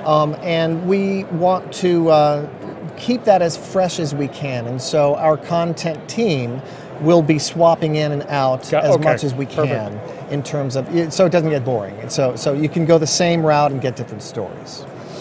Yeah. What's the status for future availability? Well, we are taking orders right now, Okay. and we probably are looking at a delivery this fall Okay. for our first. Okay. So interesting. Yeah. Well, I'll tell you what, I think a community is going to have an interesting time with it. It'll be interesting to see what kind of reception you get at MBAA in particular, because of course that's going to be a major aspect of the potential market involved.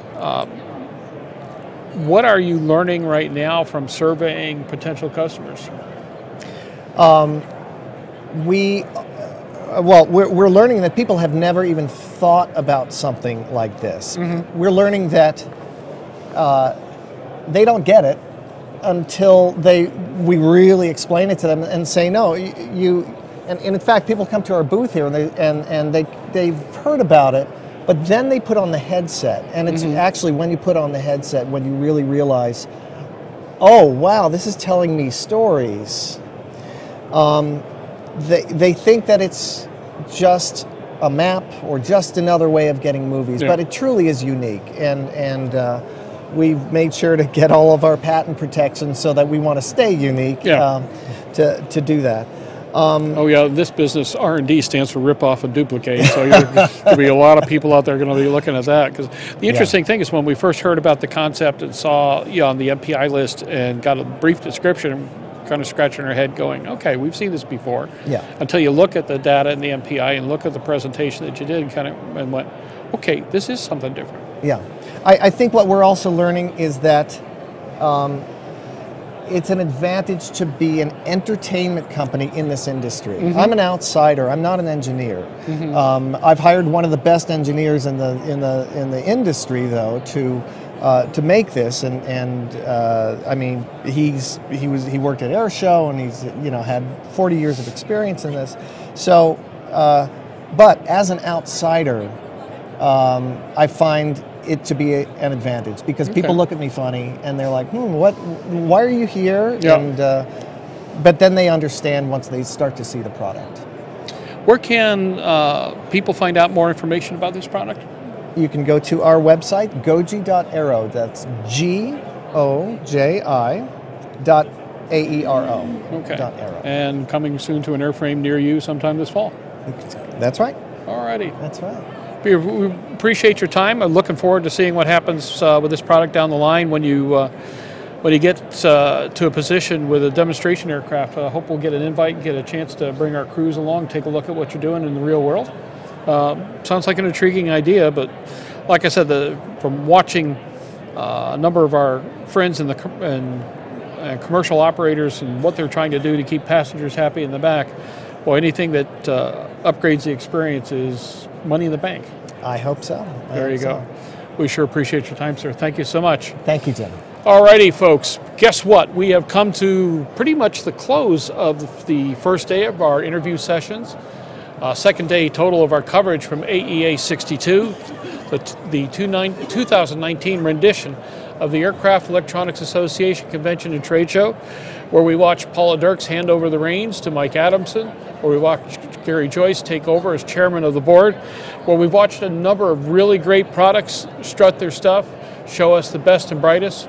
We saw new gear from Aspen, new gear from Bendix King. We saw a number of announcements, including the Goji box, from throughout the community in various aspects, whether it be entertainment, whether it be navigation, flight panels, displays, power systems, you name it, it's all here. This is where the magic happens. The Aircraft Electronics Association and the avionics community have driven the aviation community in ways it's really hard to explain to people outside the industry, but power plants, airframes never have had the kind of development we've seen from the avionics community just in the last decade. You want to know what's new and fresh in aviation? It starts with avionics. For the moment, for the Aircraft Electronics Association, for the Aero-News Network, for our Airborne TV team, for all the folks that made this happen today, and we'll introduce you a little bit more to them tomorrow. We appreciate your time. We will be back with you tomorrow at 11:30 Pacific time. You can catch us at airborne-live.net. And in the meantime, go out, get a drink, have a good time. If you're out here with us at Palm Springs, we'll probably meet you at the sushi place out on Taquitz Canyon. And we look forward to seeing you all tomorrow at 11:30. For Aero-News and the gang, thanks so much. See you.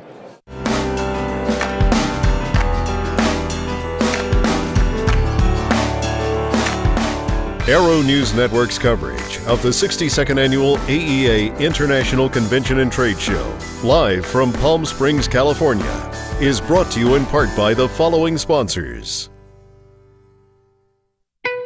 There's a difference between charting a steady course and pushing for the ceiling.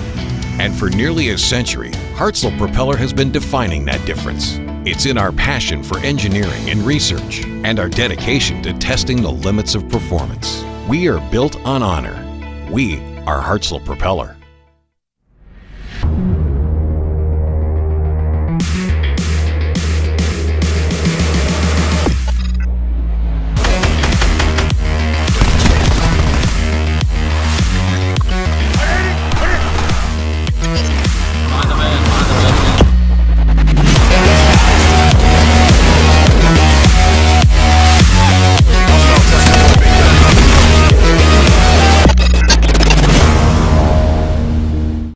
Concorde's recombinant gas RG series sealed battery technology produces a high-performance battery with the advantages of being pre-tested and fully charged at the factory. Find out more about Concorde's entire line of batteries at www.concordebattery.com. Concorde, the heart of your aircraft.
It's called Airtext Plus. The mobile office is now a true, cost-effective win-win reality because being available and part of the communication chain keeps you in control. Visit us at www.airtext.aero for more information and get started staying in touch today.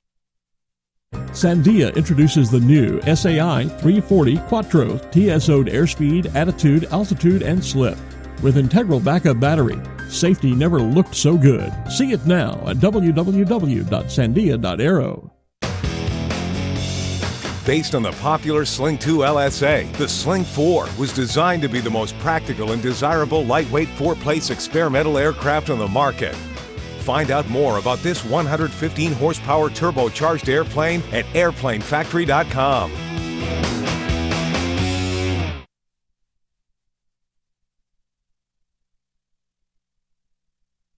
The dream is real, a truly affordable personal jet aircraft. The Subsonics Personal Jet Kit is priced at only $42,000. Kit plus engine is still under $100K. Add instruments, upholstery, and paint and you're flying. It's time to put your money where your bucket list is. Learn more at sonicsaircraft.com.